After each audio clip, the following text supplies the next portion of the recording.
She cannot even care for herself. My stepmother. Vivian wept dramatically in the courtroom, clutching a lace handkerchief to her chest. I remained perfectly still at the defense table. Magistrate Harrison slowly lowered his glasses, peering down from the bench. He looked directly at Vivian and asked a question that would change everything. Did you honestly believe we would not verify the records? Vivian completely froze. The fake tears instantly vanished from her face. Her attorney gasped and dropped his pen. Behind me in the gallery, I could hear my white sister-in-law Chloe loudly whispering to anyone who would listen. I tried to help Kendra, but she is completely out of her mind. She is dangerous. My name is Kendra, and I am 32 years old. What Vivian and Chloe did not realize was that dragging me into a probate court in Chicago to claim I was mentally unstable was the biggest mistake of their lives. They thought I was just a grieving daughter they could easily manipulate to steal my late father's estate. They forgot one crucial detail. I am a senior forensic accountant for one of the largest financial firms in the country. I do not scream, and I do not cry. I follow the paper trail and I destroy my enemies with receipts. Before I tell you exactly how I dismantled their entire lives, let me know where you are watching from in the comments below. If you have ever had a toxic family member underestimate your intelligence, hit the like button and subscribe. You will definitely want to hear how this trap snapped shut. The courtroom was thick with tension. Vivian stood at the podium looking like a cornered animal. She wore her Sunday best, a navy blue suit she usually reserved for the front pew of our community church. She had spent the last 3 months painting me as a manic depressive woman who was burning through my inheritance. She brought a binder full of fabricated evidence, hoping the judge would grant her a full conservatorship. She wanted total control over my life and my bank accounts, just like Britney Spears, but without the pop music. Magistrate Harrison slammed his gavel, demanding order. "We are going to take a brief 20-minute recess," he announced, his voice echoing against the oak-paneled walls. "Counsel, I suggest you use this time to speak with your client about the penalties for perjury in my courtroom." He stood up and walked into his chambers. I calmly gathered my files and placed them into my leather briefcase. My lawyer gave me a subtle nod before stepping away to make a phone call. I walked out the heavy double doors into the brightly lit hallway of the courthouse. The marble floors clicked under my heels. I just wanted a moment of quiet before the next round of battle. But peace is a luxury you do not get when dealing with my family. Before I could even reach the water fountain, Chloe blocked my path. She was wearing a designer dress paid for by my brother Marcus, who was currently hiding in the men's restroom to avoid conflict. Chloe always played the role of the ultimate white savior in our family. She loved to act like she was elevating us, but her microaggressions were constant and exhausting. She reached into her oversized designer tote bag and pulled out a thick, crisp envelope. She shoved it directly into my chest, forcing me to take it. "What is this, Chloe?" I asked, keeping my voice completely level. "It is the bill, Kendra," she sneered, crossing her arms.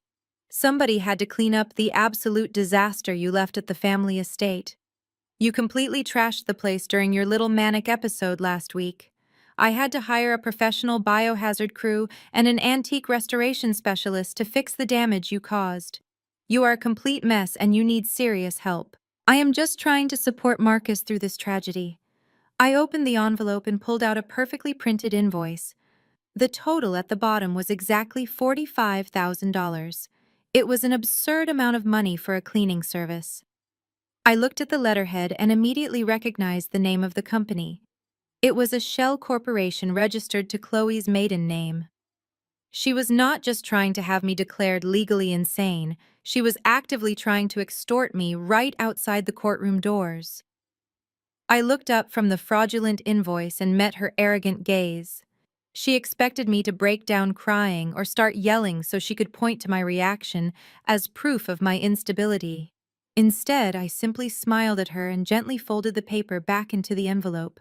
I held the crisp envelope out, offering it back to her. "I am not paying this, Chloe," I said, keeping my voice perfectly even. In fact, I am not paying for anything your little shell company claims to have done. If you want this money, you can take it up with my lawyers. Or better yet, submit it directly to the Internal Revenue Service as fraudulent business income. Chloe scoffed, slapping my hand away so the envelope fell to the marble floor. You are so ungrateful, Kendra. Honestly, it is exhausting trying to elevate this family. You all have this ghetto mentality where you just want to hoard your little inheritances and fight each other. I am the only one trying to bring some class to the Washington name. I am trying to preserve the estate so Marcus can have the future he deserves. But you just want to tear it all down because you cannot handle your own mental health issues. I watched her face flush with indignant rage. The sheer audacity of this woman standing in a courthouse, weaponizing my race and my grief, while simultaneously trying to steal from me was almost impressive. Before I could respond, the heavy wooden door of the men's restroom creaked open. My stepbrother Marcus stepped out, wiping his sweaty palms on his tailored suit pants. He looked like a man walking to his own execution. "Marcus Handel?" Your sister Chloe snapped, not even looking at him. She is being completely irrational again. Marcus walked over, refusing to meet my eyes. He looked down at the envelope on the floor and sighed heavily. "Kendra, please." He mumbled, his voice trembling slightly. "Just sign the conservatorship papers. Let Vivian handle the accounts. We can put all of this behind us today. You will not have to worry about the bills or the estate taxes. You can just stay in your apartment and relax. Do it to save us the embarrassment of a public trial." Mom is inside crying her eyes out. "Do you really want the whole church congregation reading about our family drama in the local paper?" I stared at my brother. He was 34 years old, yet he still let his mother and his wife pull his strings like a cheap marionette. Embarrassment. I echoed, tasting the word on my tongue. You are worried about embarrassment, Marcus. You are standing here trying to have your completely sane sister declared legally incompetent, so you can drain our father's trust fund, and you think I am the one bringing shame to this family. Chloe stepped forward, her heels clicking aggressively on the stone. He is right, Kendra. You need help. Ever since your father passed, you have been out of control, moving money around, locking us out of the family home, changing the alarm codes. It is erratic behavior, and frankly, it is dangerous. We are doing this because we love you. We are trying to protect you from yourself. Her fake sympathy was nauseating. She tilted her head, giving me that practiced condescending smile she used whenever she wanted to play the victim. It was the same smile she wore at my father's funeral when she loudly told all his business partners that she was taking over the estate management because the rest of us were too emotional to handle it. I reached into my pocket and pulled out my smartphone. I did not raise my voice. I did not break eye contact. I just calmly unlocked the screen and opened my photo gallery. "You want to talk about erratic behavior, Chloe?" I asked quietly. "Let us talk about erratic behavior. Let us talk about my father's vintage gold Rolex, the one he wore every single day for 20 years. The one that mysteriously vanished from his bedside table the very night he died." Vivian swore the paramedics must have stolen it. Marcus interjected quickly, sweat beading on his forehead. "We filed a police report, Kendra." "You know this. I know Vivian filed a report," I replied, my eyes locked onto Chloe. "But I also know that paramedics do not drive a white Range Rover with custom vanity plates, and they certainly do not park that Range Rover outside of a shady pawn shop on the south side of the city 2 days after my father passed away." I turned my phone screen around so they could both see it clearly. It was a high-definition photograph. In the frame was Chloe's pristine white SUV parked directly in front of Fast Cash Pawn. And stepping out of the driver's side door, wearing oversized sunglasses and holding my father's distinct gold watch, was Chloe. The blood instantly drained from Chloe's face. She opened her mouth to speak, but no sound came out. Marcus stared at the glowing screen, his eyes widening in absolute shock as he looked from the phone to his wife. Before either of them could formulate a pathetic excuse, the heavy oak doors of the courtroom swung open. The bailiff announced that Magistrate Harrison was ready to resume. I locked my phone, slipped it back into my pocket, and walked past them without another word. Their panic was palpable, but this was just the beginning of their downfall. To understand how we reached this level of absolute hostility, you have to look back exactly 3 weeks to the reading of my father's will. We were all gathered in the freezing mahogany conference room of his longtime attorney, Mr. Sterling. Vivian was putting on the performance of a lifetime. She had spent the entire morning loudly discussing her grand plans to completely renovate the family estate and upgrade her luxury sedan to the newest model. Chloe sat next to Marcus. They treated the solemn reading of a last will and testament like a joke. I sat quietly at the opposite end of the long table, just waiting for the inevitable explosion. Mr. Sterling cleared his throat, adjusted his reading glasses, and opened the thick leather binder. He skipped the usual pleasantries and went straight to my father's final financial wishes. To my wife Vivian, I leave a monthly stipend of $4,000 to be managed and dispersed at the sole discretion of the estate executor. Vivian immediately stopped dabbing her eyes. Her hand froze in mid-air. She blinked rapidly as if the lawyer had suddenly started speaking another language. A stipend, she repeated, her voice losing its widow tone and sharpening into a shrill shriek. What do you mean, a stipend? I am his legally wedded wife. The entire estate belongs to me. Mr. Sterling did not look up from the document. He continued reading in a dry, monotonous voice that only angered her further.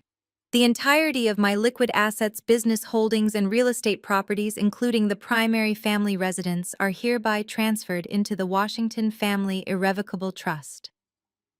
The sole trustee and executor of this estate, with full unilateral authority over all financial decisions, asset liquidations, and property management, shall be my daughter, Kendra Washington. The room plunged into a suffocating silence.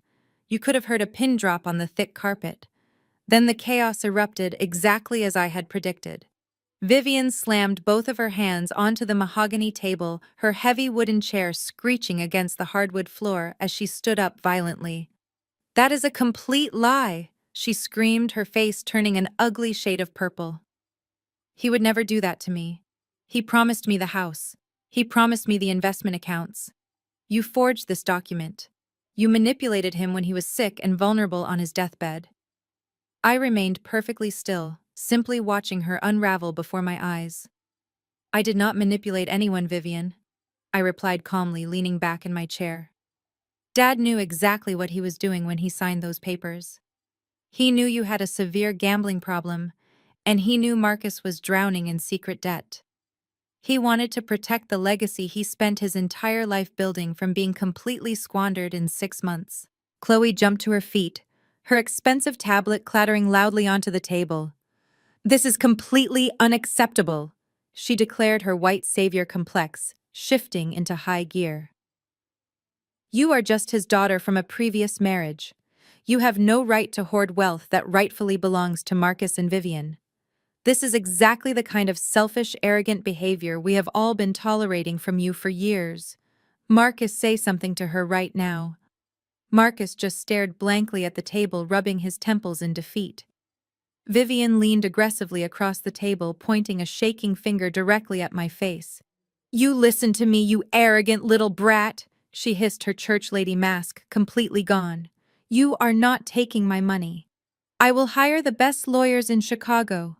I will drag your name through the mud. I will tell everyone in this city how mentally unstable you are.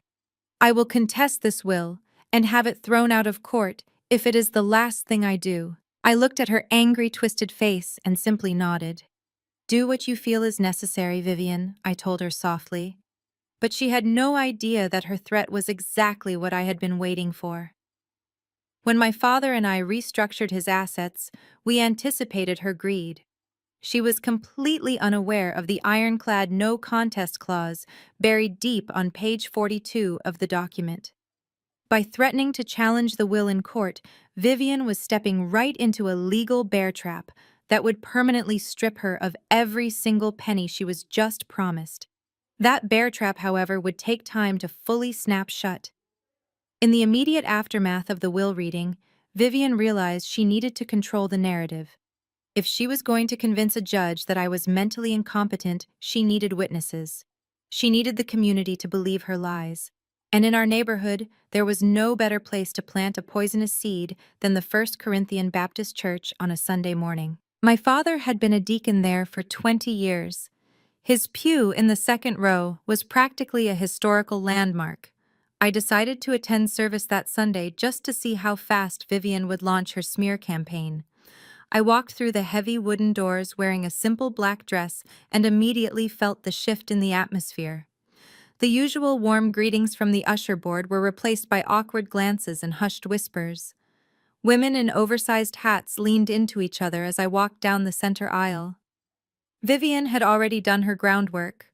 She was sitting in my father's usual spot, surrounded by Marcus and Chloe, who was wearing a ridiculously conservative floral dress to blend in.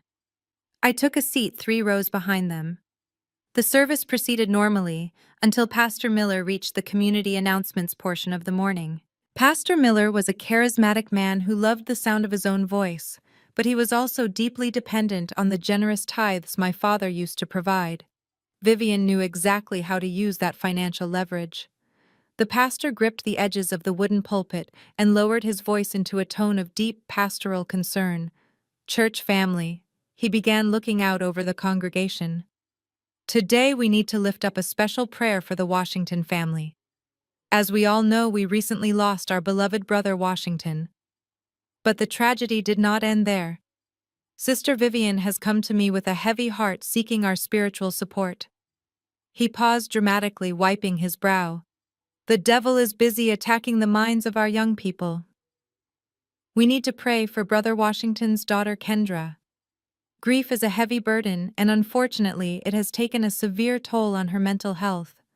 She is struggling with her grip on reality and making reckless decisions that are tearing this beautiful family apart. Let us pray that she accepts the professional help her loving stepmother and sister-in-law are desperately trying to provide."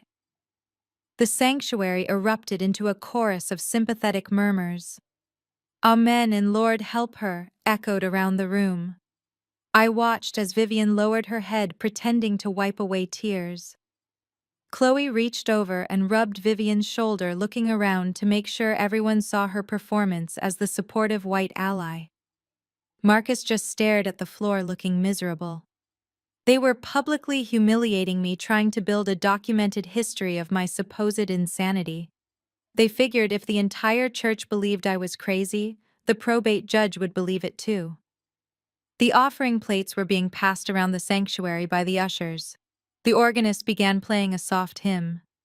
I did not run out of the sanctuary in tears. I did not stand up and scream that they were lying.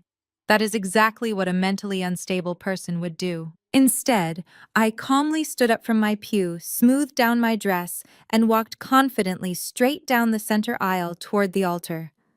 Every eye in the building followed me. The whispers grew louder, but I kept my posture perfectly straight. I reached the front just as an usher was handing the brass offering plate to Pastor Miller. I pulled a crisp $100 bill from my purse. The pastor looked at me with a mixture of pity and nervousness, clearly expecting me to cause a scene. I placed the $100 bill gently into the gold plate. "Pastor Miller," I said, my voice carrying clearly without me having to shout. "The acoustics in First Corinthian were excellent. I appreciate your prayers for my mental health. But since we are laying all of our family burdens on the altar today, I think we need to adjust your prayer list." The church fell completely silent. The organist actually stopped playing. I turned slightly so Vivian could see my face. "Do not waste your prayers on my sanity, Pastor," I continued, maintaining a polite and even tone.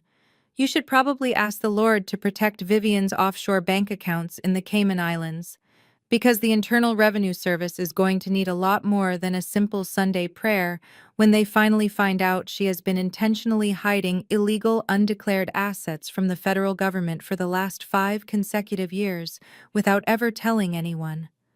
I walked out of that sanctuary, leaving the entire congregation in absolute shock. Like cornered rats, my family immediately scrambled to find another way to take me down. 2 days later, a loud knock echoed through my downtown apartment. I checked the security camera feed. It was Marcus and Chloe standing in my hallway. Standing right behind them was a tall woman I had never seen before, wearing a beige linen suit and carrying a clipboard. I opened the door, keeping the chain locked. "What do you want, Marcus?" I asked. He looked down at his shoes, leaving Chloe to do the talking. "Kendra, we need to come inside," Chloe said, using her softest, most condescending therapist voice.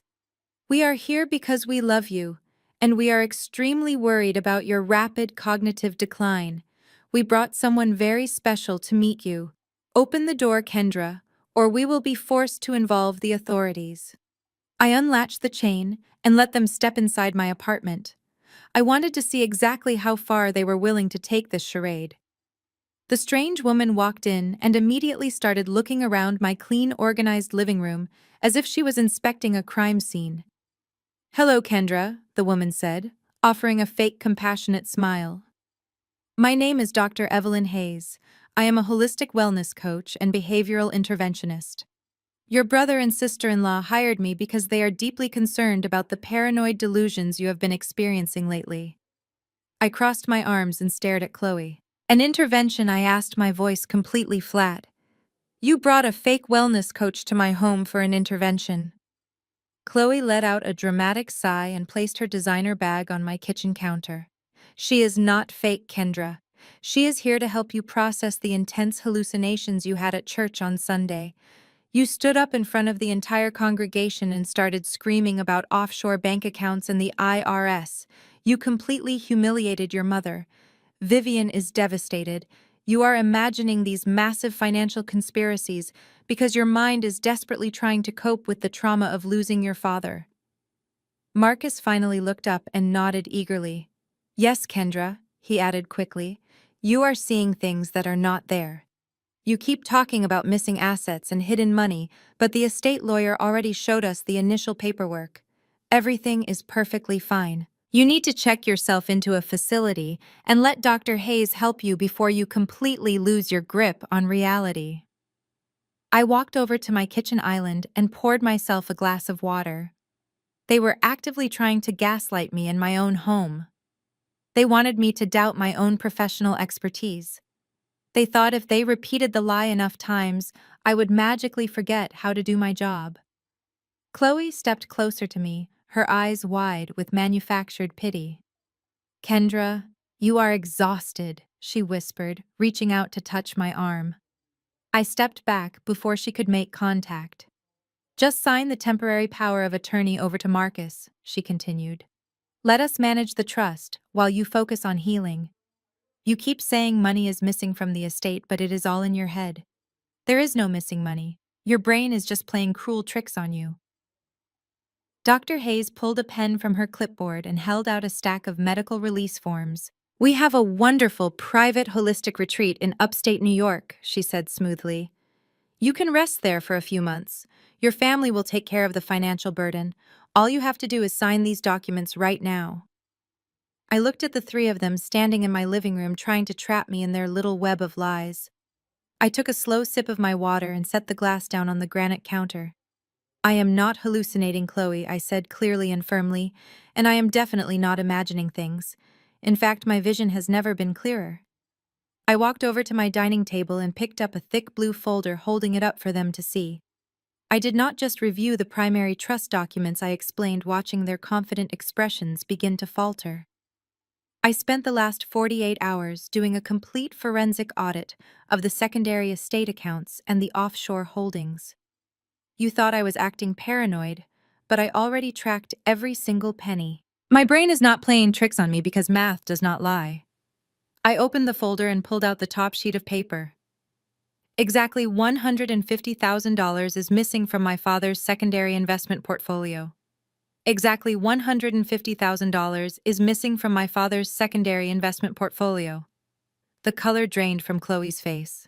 Marcus stepped back toward the door, looking terrified.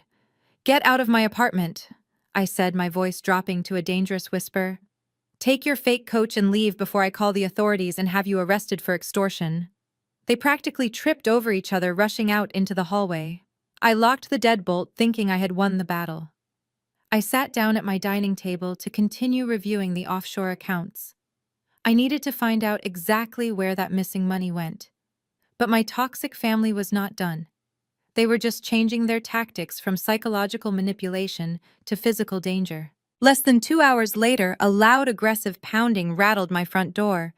It was not a polite knock, it was the sound of heavy fists hitting the wood. Chicago Police Department opened the door immediately, a deep voice shouted from the hallway. My blood ran cold. As a black woman living alone in America, having the police called to your home for a wellness check is not a minor inconvenience. It is a potentially life-threatening situation. I knew exactly what Chloe had done. She realized she could not gaslight me, so she weaponized the police against me. I walked to the door and took a slow, deep breath to steady my racing heart. I opened the deadbolt and slowly pulled the door wide open, making sure both of my empty hands were clearly visible. Two large police officers stood in the hallway, their hands resting cautiously near their holstered weapons. "Are you Kendra Washington?" the taller officer asked, his eyes scanning my face and then darting past me to assess my living room. "Yes, officer, I am Kendra," I replied, keeping my voice completely calm and even. "How can I help you today? We received a frantic emergency call from your sister-in-law." The officer explained, his posture still stiff and alert. "She stated that you were suffering from a severe psychotic break. She told the dispatcher that you were violently tearing your apartment apart, throwing furniture, and most importantly, she claimed you were armed with a handgun and threatening to harm yourself and others." I felt a surge of pure rage, but I kept my face entirely neutral. Chloe had deliberately lied about a firearm to ensure the police would arrive on edge. She was hoping I would panic, yell, or act aggressively out of fear. She wanted me to look crazy, or worse, she did not care if I got hurt. "Officer, please come inside," I said, stepping back and gesturing to my immaculate living room. "As you can see, my apartment is completely intact. There is no thrown furniture and no broken glass. Furthermore, I have never owned a firearm in my entire life. You are welcome to search the premises if you need to verify that." The two officers stepped inside. They looked at the perfectly vacuumed rug, the neat stacks of financial documents on the dining table, and the quiet, peaceful atmosphere of my home. The tension in the room immediately evaporated. The taller officer took his hand off his duty belt and sighed heavily. "I am a senior forensic accountant for a major downtown financial firm," I explained calmly, walking over to the table and picking up my corporate badge. I handed it to the officer along with my business card. "My father passed away recently and left me in charge of his estate. My sister-in-law and my stepbrother are currently attempting to have me declared legally incompetent so they can drain the family trust fund. They just left my apartment 2 hours ago after I confronted them with proof of their embezzlement. They made this call to create a fake police record of mental instability." The officers exchanged a long, knowing look. They had seen these kinds of bitter family disputes over money before. The lead officer handed my corporate badge back to me and pulled a small notepad from his chest pocket. "Ms. Washington, I apologize for the intrusion," he said, his tone shifting from authoritative to sympathetic. "It is abundantly clear that you are in no distress and are certainly not a danger to anyone." He scribbled something on a card and tore it off. He handed it to me. "This is the incident report number."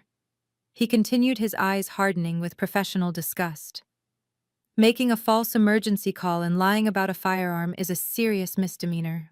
Your sister-in-law just created a documented police record, but it is not the one she wanted.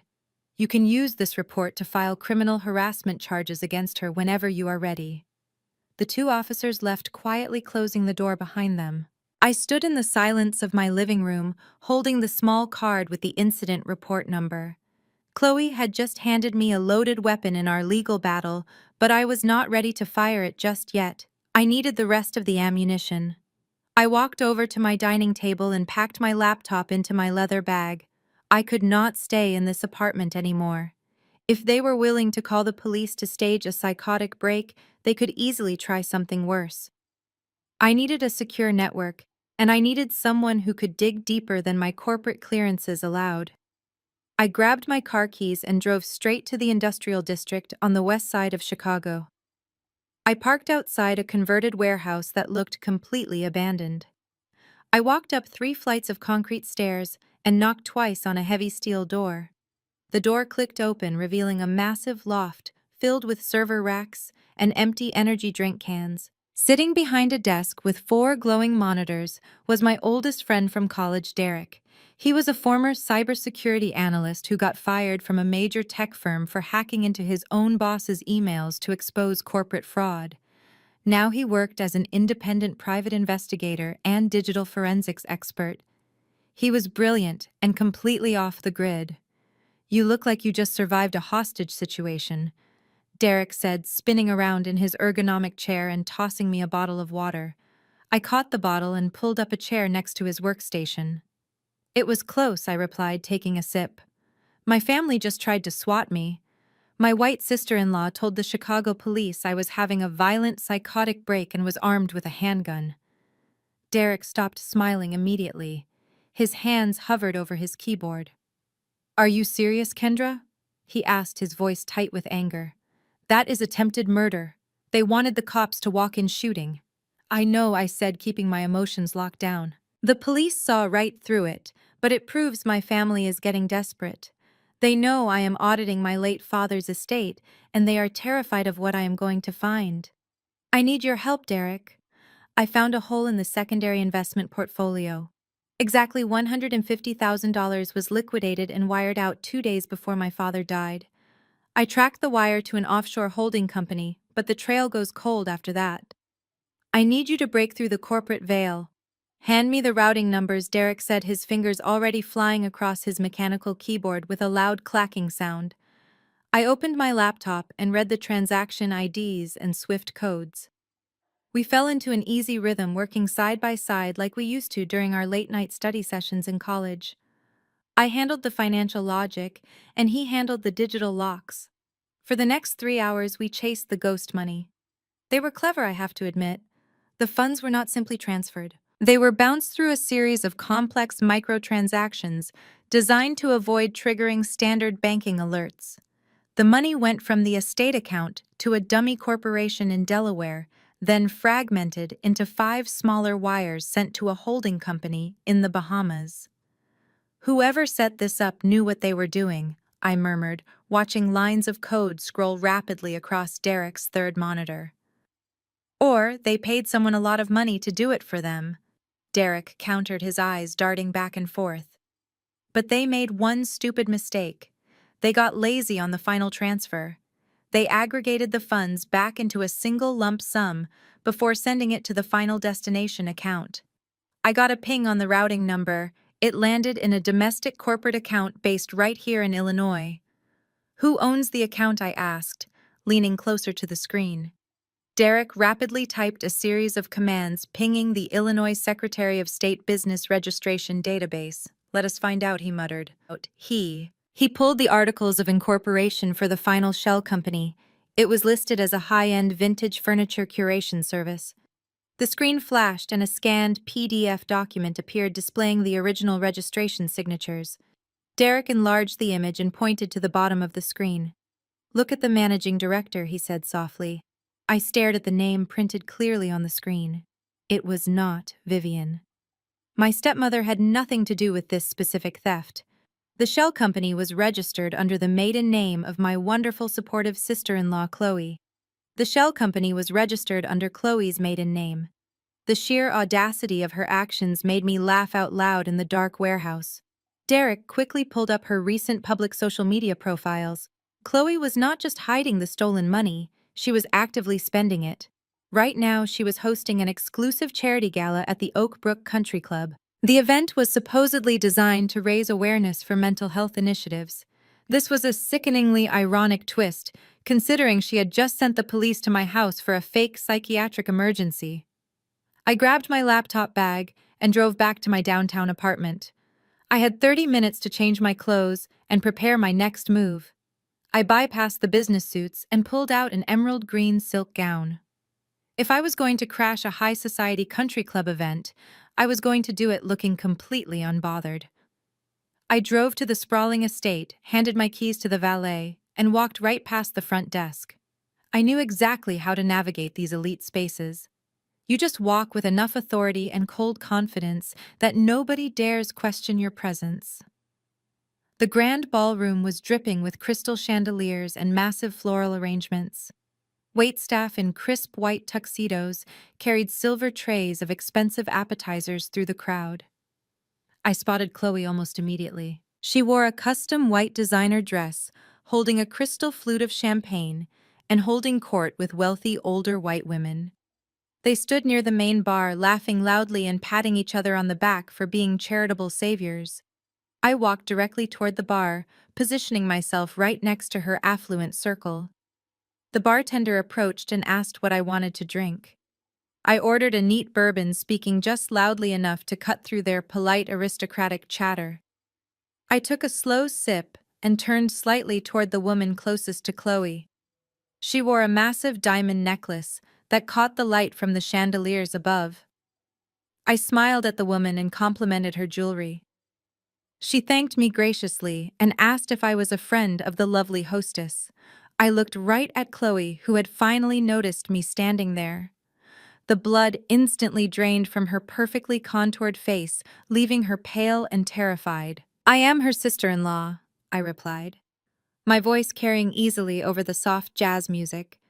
"I actually handle the complex finances for our family estate. It is fascinating work, really. I just discovered a brilliant new trend in philanthropic fraud occurring right here in Chicago." The older women leaned in, suddenly, very deeply interested. "Oh, really?" one of them asked, raising her perfectly drawn eyebrows. "Yes," I continued, taking another smooth sip of my bourbon. "People are setting up fake shell companies registered under their maiden names to embezzle hundreds of thousands of dollars from grieving families. Then they use that stolen money to fund lavish charity galas exactly like this one to artificially boost their own social status. It is a textbook money laundering scheme disguised as community service. I am working with an investigator right now, tracking a desperate woman who stole exactly $150,000 to do this. The penalty for federal wire fraud and Medicare manipulation is usually about 10 full years in federal prison." The group of wealthy women fell completely dead silent. They looked at me in complete shock, and then looked nervously over at Chloe. Chloe's hand was shaking so badly she nearly dropped her expensive champagne glass. "Excuse us for a brief moment," Chloe stammered, grabbing her silver evening purse. Her manicured fingers dug painfully into my bare upper arm. Her grip was surprisingly strong and highly aggressive. She physically dragged me away from the bar and pulled me forcefully behind a large decorative marble pillar located near the coat check room. Her eyes were wild, desperate, and furious. "Listen to me, you arrogant little psycho," she hissed, her voice dripping with pure venom. "You are going to leave this club right now. If you ever show your face and embarrass me in front of my friends again, I will have you locked in a psychiatric ward so fast your head will spin. I have the medical connections to do it, and I will completely ruin your entire life." She squeezed my arm even harder, deliberately trying to hurt me and letting her true, violent nature finally show. I did not flinch or try to pull away from her extremely painful grasp. I just looked down at a small, elegant silver brooch pinned securely to the neckline of my green dress. She had absolutely no idea she had just confessed and violently threatened me directly into a high-definition hidden microphone. I looked down at her white-knuckled grip on my arm and offered a cold, dismissive smile. "I suggest you let go of me, Chloe," I said, my tone dropping to a dangerous whisper, "before you ruin your own party and give your wealthy friends something real to gossip about." She sneered but quickly released my arm, taking a step back as if I had burned her. She spun around and marched back to her circle of friends, her perfect posture completely ruined by her panic. I calmly walked out of the country club, handed my ticket to the valet, and drove away into the night. The moment I was safely inside my car, I pulled the silver brooch from my dress and plugged it into my laptop. The audio playback was crystal clear. I had her confession securely saved in 3 different cloud drives before I even reached my apartment. But I knew my toxic family well enough to understand that a cornered animal is the most dangerous kind. Chloe would immediately call Marcus and Vivian. They would realize that their sloppy financial game was falling apart, and that I was actively digging into their crimes. They needed a new strategy. If they could not outsmart me with numbers, they would try to completely invalidate my existence. 2 days later, my private investigator friend Derek called me with an urgent update.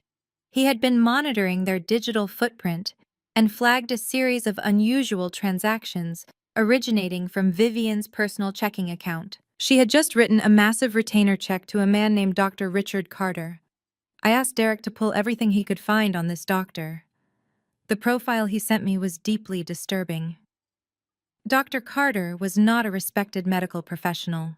He operated a shady private clinic on the outskirts of the city, catering exclusively to wealthy families who needed quiet medical favors. He was known for providing whatever diagnosis his clients paid for, no questions asked.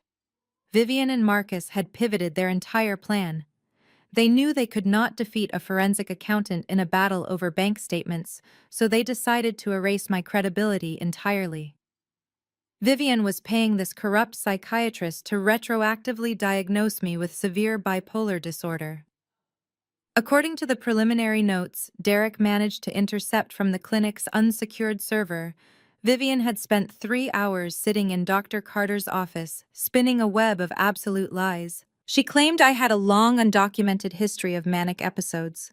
She told him I was prone to violent outbursts, financial recklessness, and severe paranoia. She blamed my father's recent passing as the trigger for a complete psychotic break.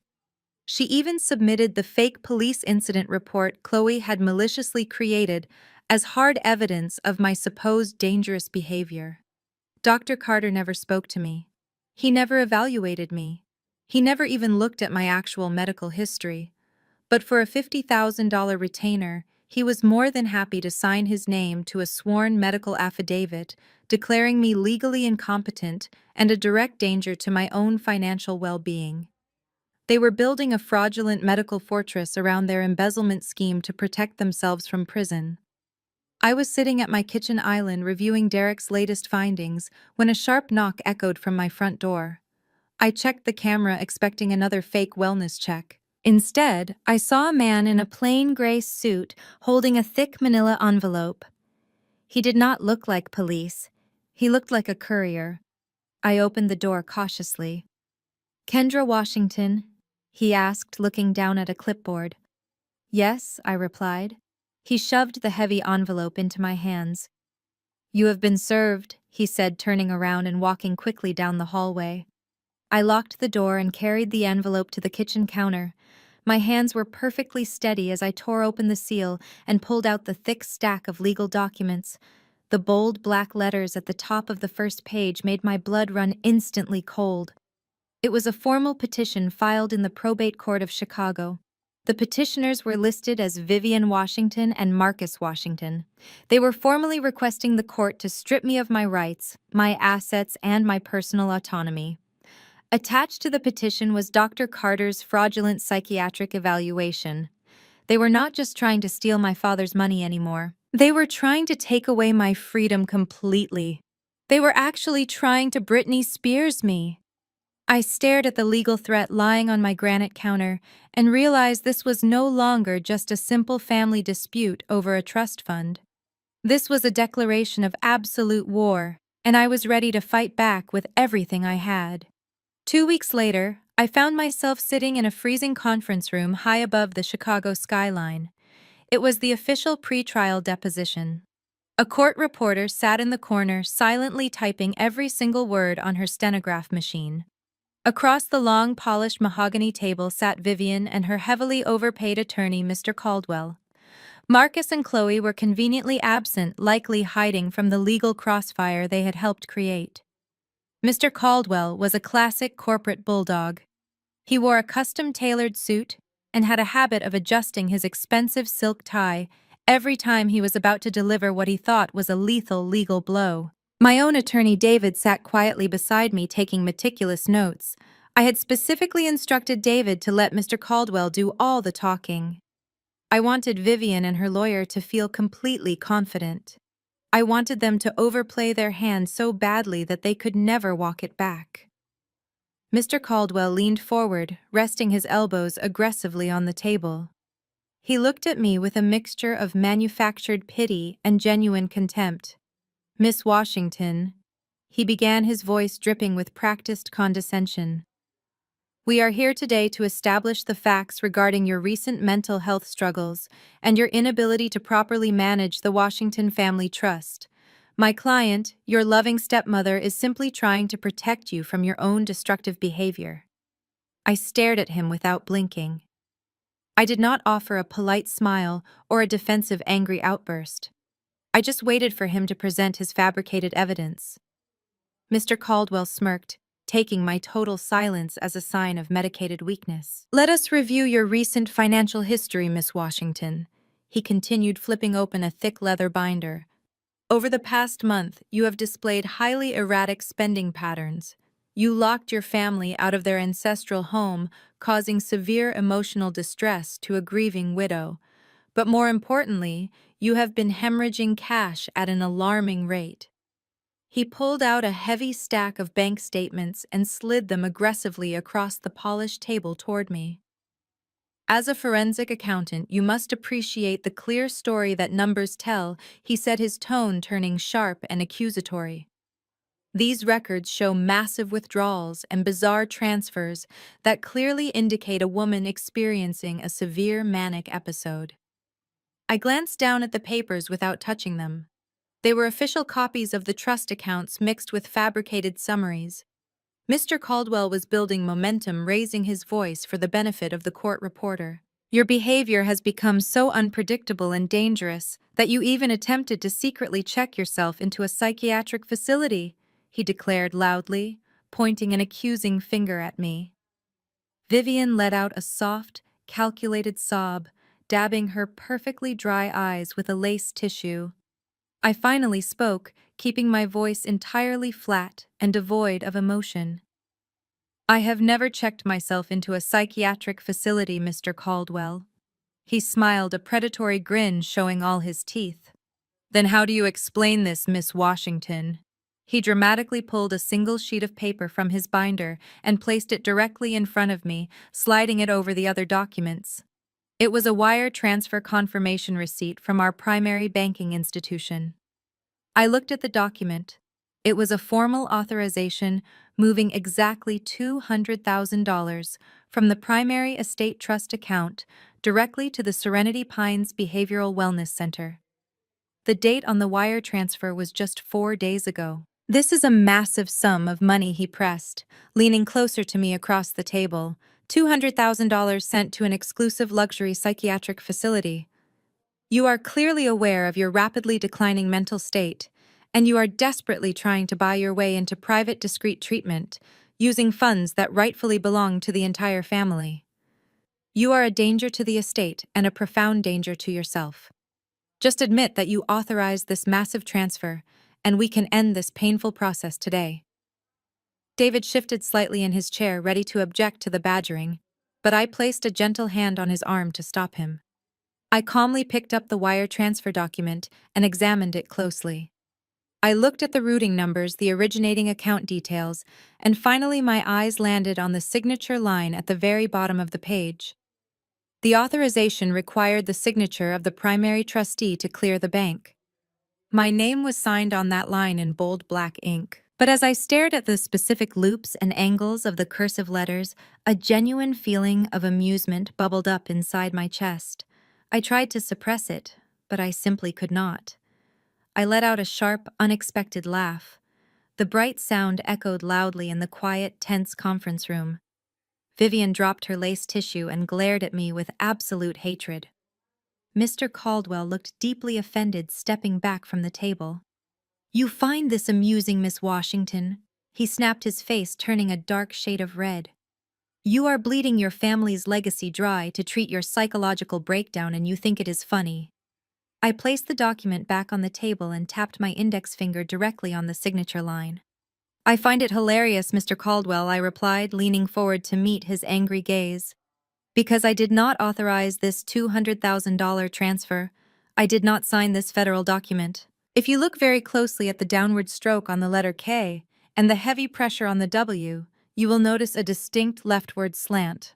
I do not write like that, but I know exactly who does. I looked directly at my stepmother, whose face had suddenly turned the color of wet ash. That is Vivian's forged handwriting, I stated clearly for the court reporter to record. My stepmother just submitted a forged wire fraud document into a federal deposition. The silence in the deposition room was deafening following my declaration. Mr. Caldwell frantically gathered his papers and abruptly ended the session, citing a sudden emergency. He knew his client had just committed a federal crime right in front of him. That was 5 days ago. Now it was the morning of the official probate trial. The morning my family intended to stand before Magistrate Harrison and formally request my placement into a psychiatric facility. I sat alone in a quiet coffee shop across the street from the downtown courthouse, sipping a black coffee and reviewing my meticulously organized forensic files. The bell above the coffee shop door chimed. I did not need to look up to know who had just walked in. The nervous, frantic energy radiating across the room was unmistakable. Marcus pulled out the metal chair across from me and sat down heavily. He looked absolutely terrible.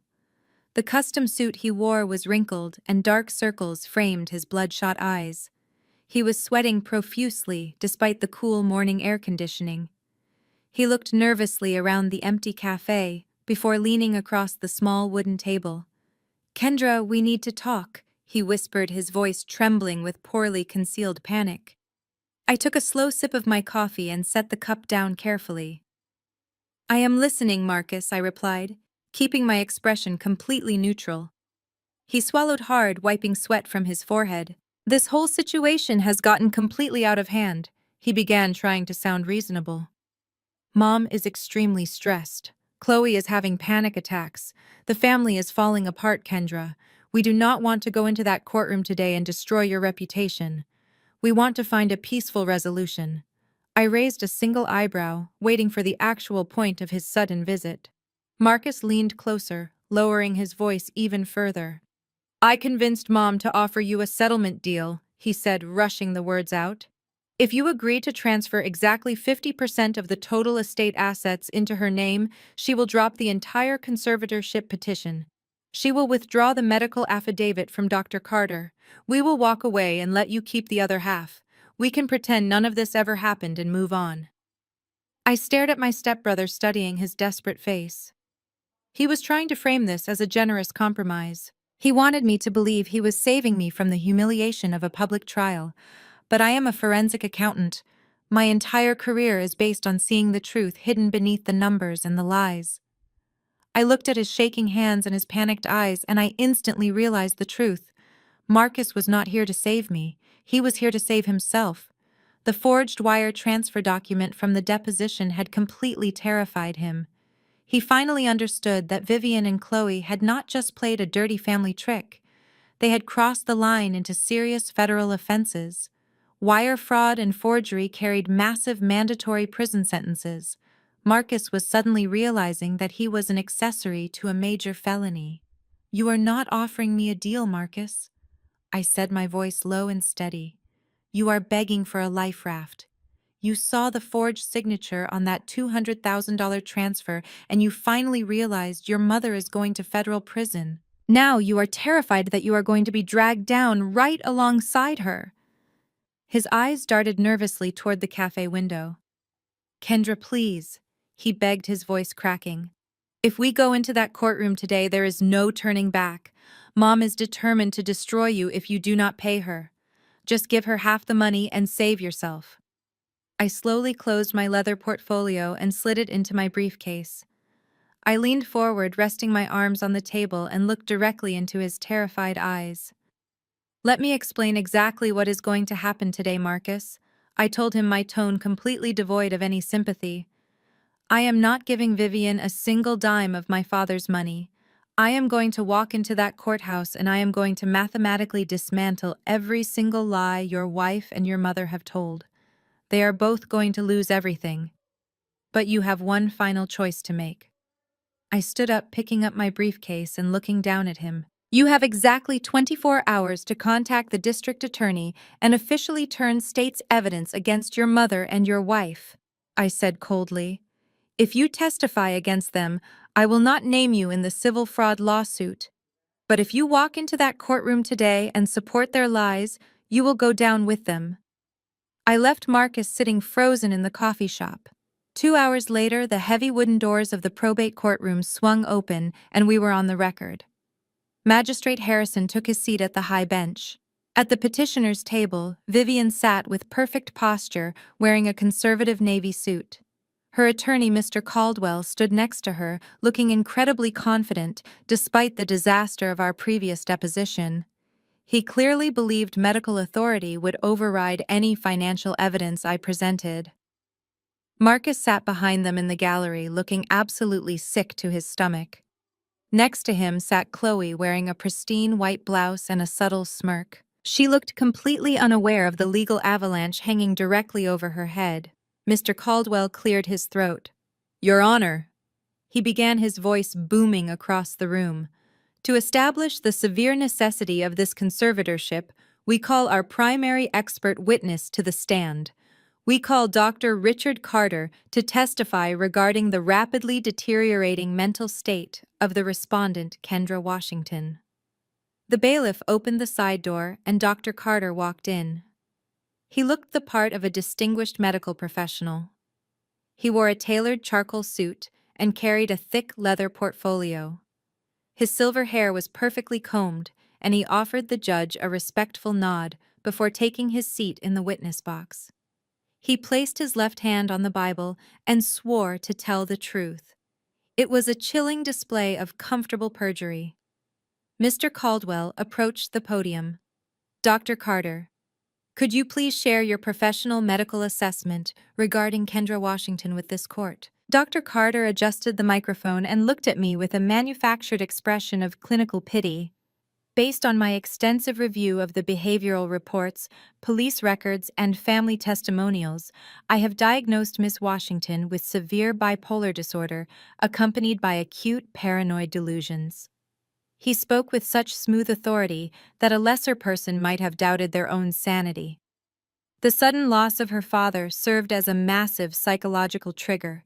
He continued, "She is exhibiting classic signs of mania, including reckless financial behavior, aggressive hostility toward her primary support system, and deep paranoid ideation. She genuinely believes her family is conspiring to steal from her, which is a textbook defensive projection to justify her own erratic hoarding of estate assets. She lacks the cognitive capacity to manage a multi-million-dollar trust." I sat perfectly still, listening to a man I had never spoken a single word to clinically dissect my brain for a $50,000 bribe. I did not glare at him. I simply took notes on my legal pad. From the gallery I could see Chloe shift in her seat. She offered a subtle, triumphant smirk directly at me. She truly believed they had won. She thought the word of a doctor would instantly erase my forensic expertise and silence me forever. She thought the system was designed to protect people exactly like her. Magistrate Harrison looked over his spectacles at the witness. "Doctor, you are stating for the record that you believe the respondent requires immediate institutional care and financial guardianship," he asked. "Yes, Your Honor," Dr. Carter replied firmly without missing a beat. "It is my professional medical opinion that leaving Miss Washington in control of her estate would result in catastrophic financial and personal harm." Mr. Caldwell smiled broadly and turned toward our table. "No further questions for this witness, Your Honor." He walked back to his seat, looking like a man who had just won the lottery. Magistrate Harrison turned his attention to my side of the room. "Does the defense wish to cross-examine this medical expert?" he asked. My attorney David slowly stood up from his chair. He walked calmly to the center of the room and looked directly into Dr. Carter's eyes. "Yes, Your Honor. We have a few brief questions," David said, his voice polite but icy. "Dr. Carter, you have spoken at great length today about your professional medical opinion and your clinical expertise." The doctor nodded confidently, leaning back in his wooden chair. "That is correct, Counselor." David took one step closer to the witness box, holding a single piece of paper out in front of him.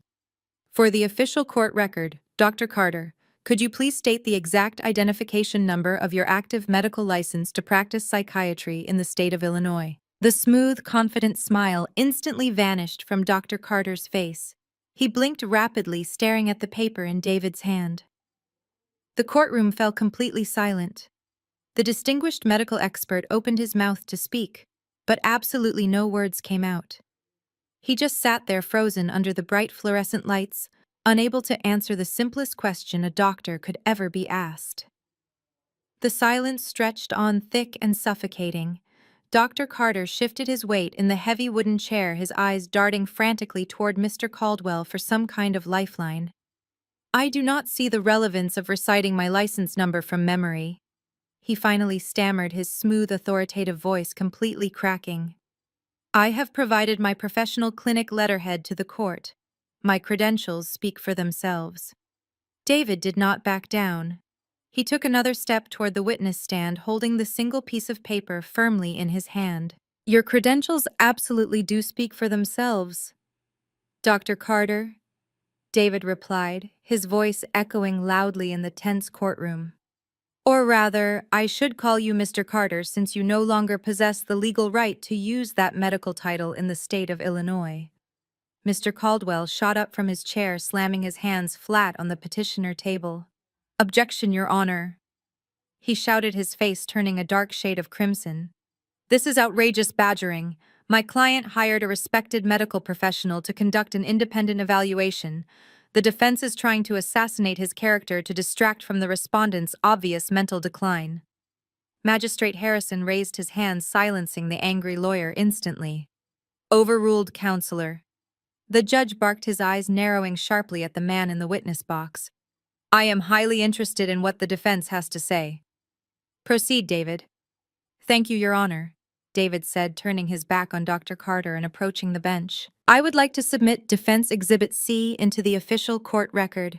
This is a certified disciplinary document obtained directly from the Illinois State Medical Board. Magistrate Harrison took the paper, put his spectacles back on, and began reading. The courtroom was so quiet I could hear the hum of the air conditioning vents. For the benefit of the court, David continued, projecting his voice so everyone in the gallery could hear perfectly. That document details a permanent revocation of medical licensure enacted exactly 3 years ago. Richard Carter was stripped of his medical license following a massive federal investigation into an illegal pill mill operation. He was found guilty of writing fraudulent prescriptions for heavy narcotics and billing Medicare for phantom patients. He avoided federal prison by cooperating with authorities, but he was permanently banned from practicing medicine or conducting psychiatric evaluations anywhere in the United States. Vivian let out a dramatic gasp, clutching her chest as if she had just been shot. She turned toward Mr. Caldwell, her eyes wide with manufactured innocence, silently pleading that she had no idea who she had hired. Marcus buried his face in his hands, fully realizing the catastrophic gravity of the situation. Dr. Carter gripped the edges of the witness box, his knuckles turning completely white. That was an administrative misunderstanding, he protested weakly, sweat visibly pooling on his forehead.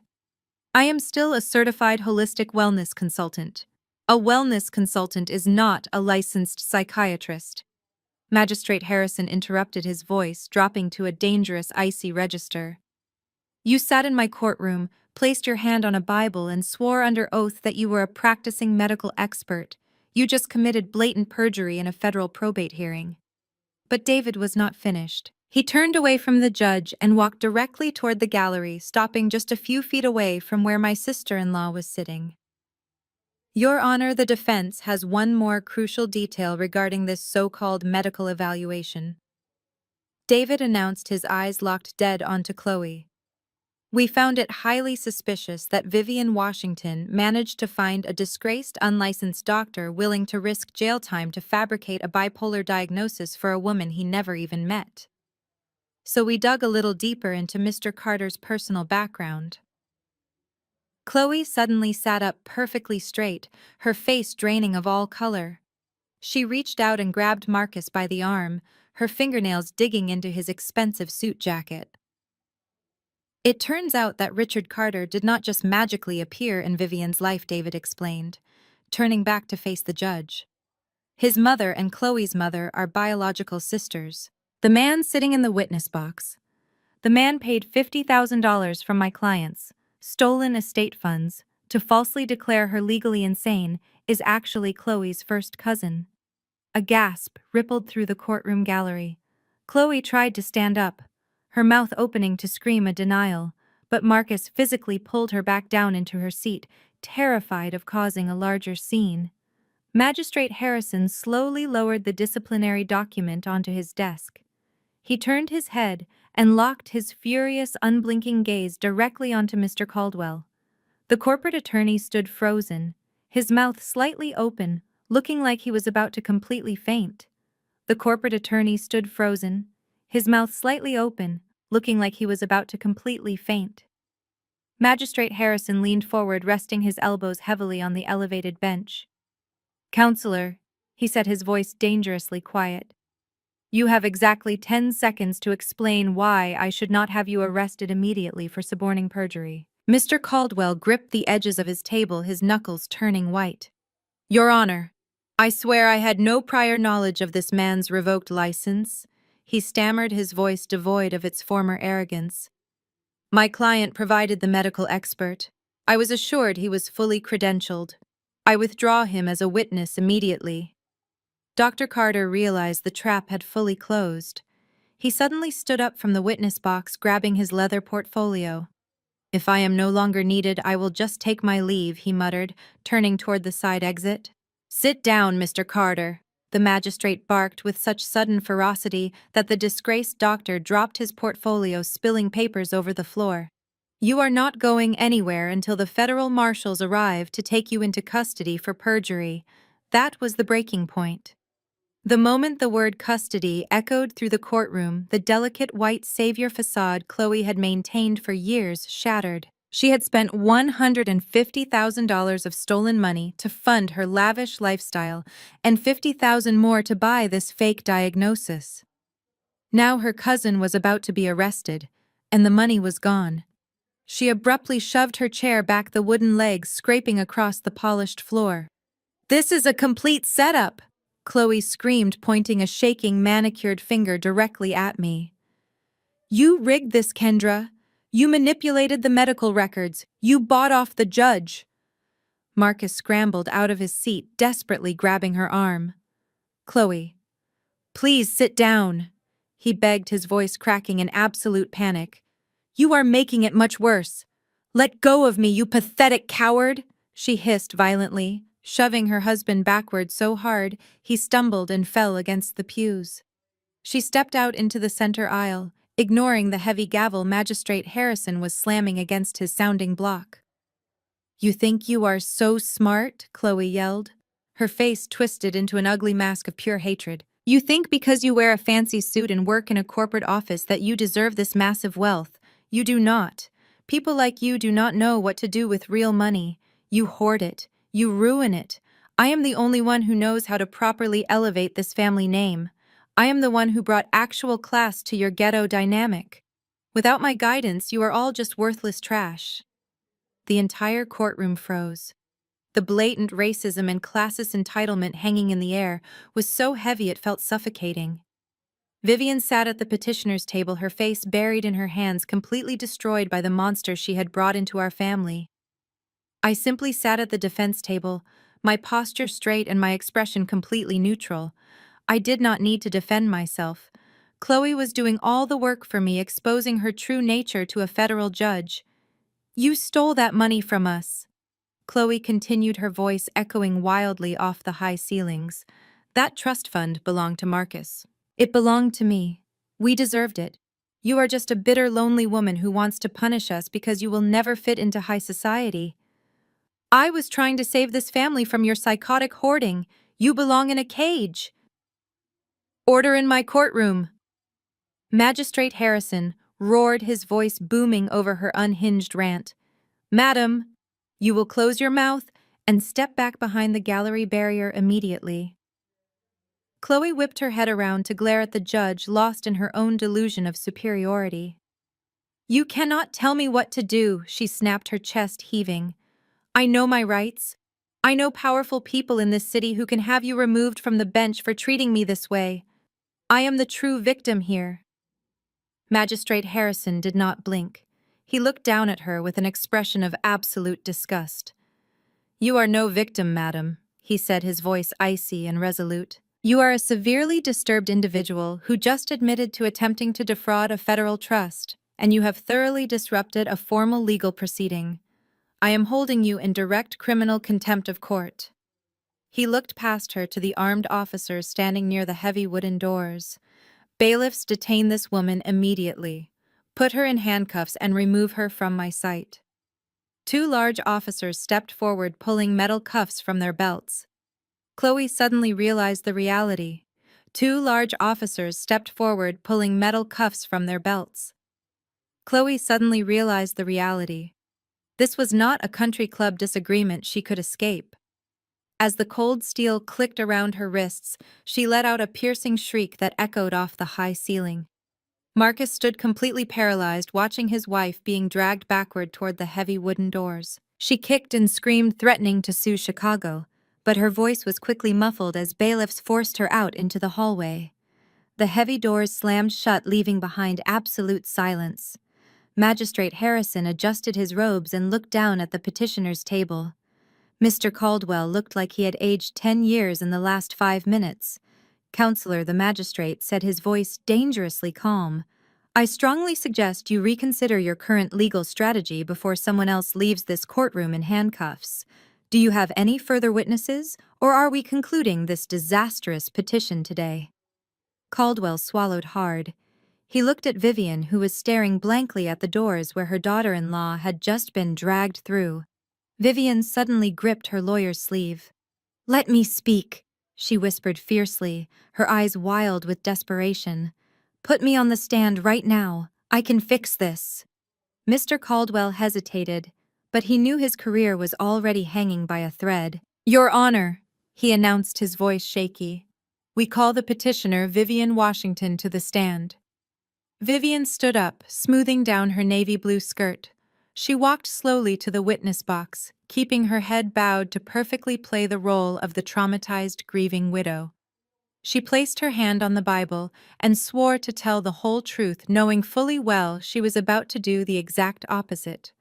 She took her seat and immediately pulled a fresh lace tissue from her pocket, dabbing her dry eyes. Mr. Caldwell approached the podium, taking a deep breath to steady his nerves.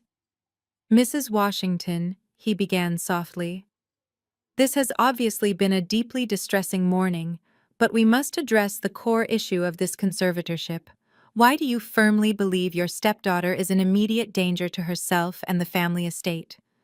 Vivian looked up, her face twisted into an expression of profound maternal sorrow. "Because I have seen her madness with my own 2 eyes," she cried, her voice shaking with practiced emotion.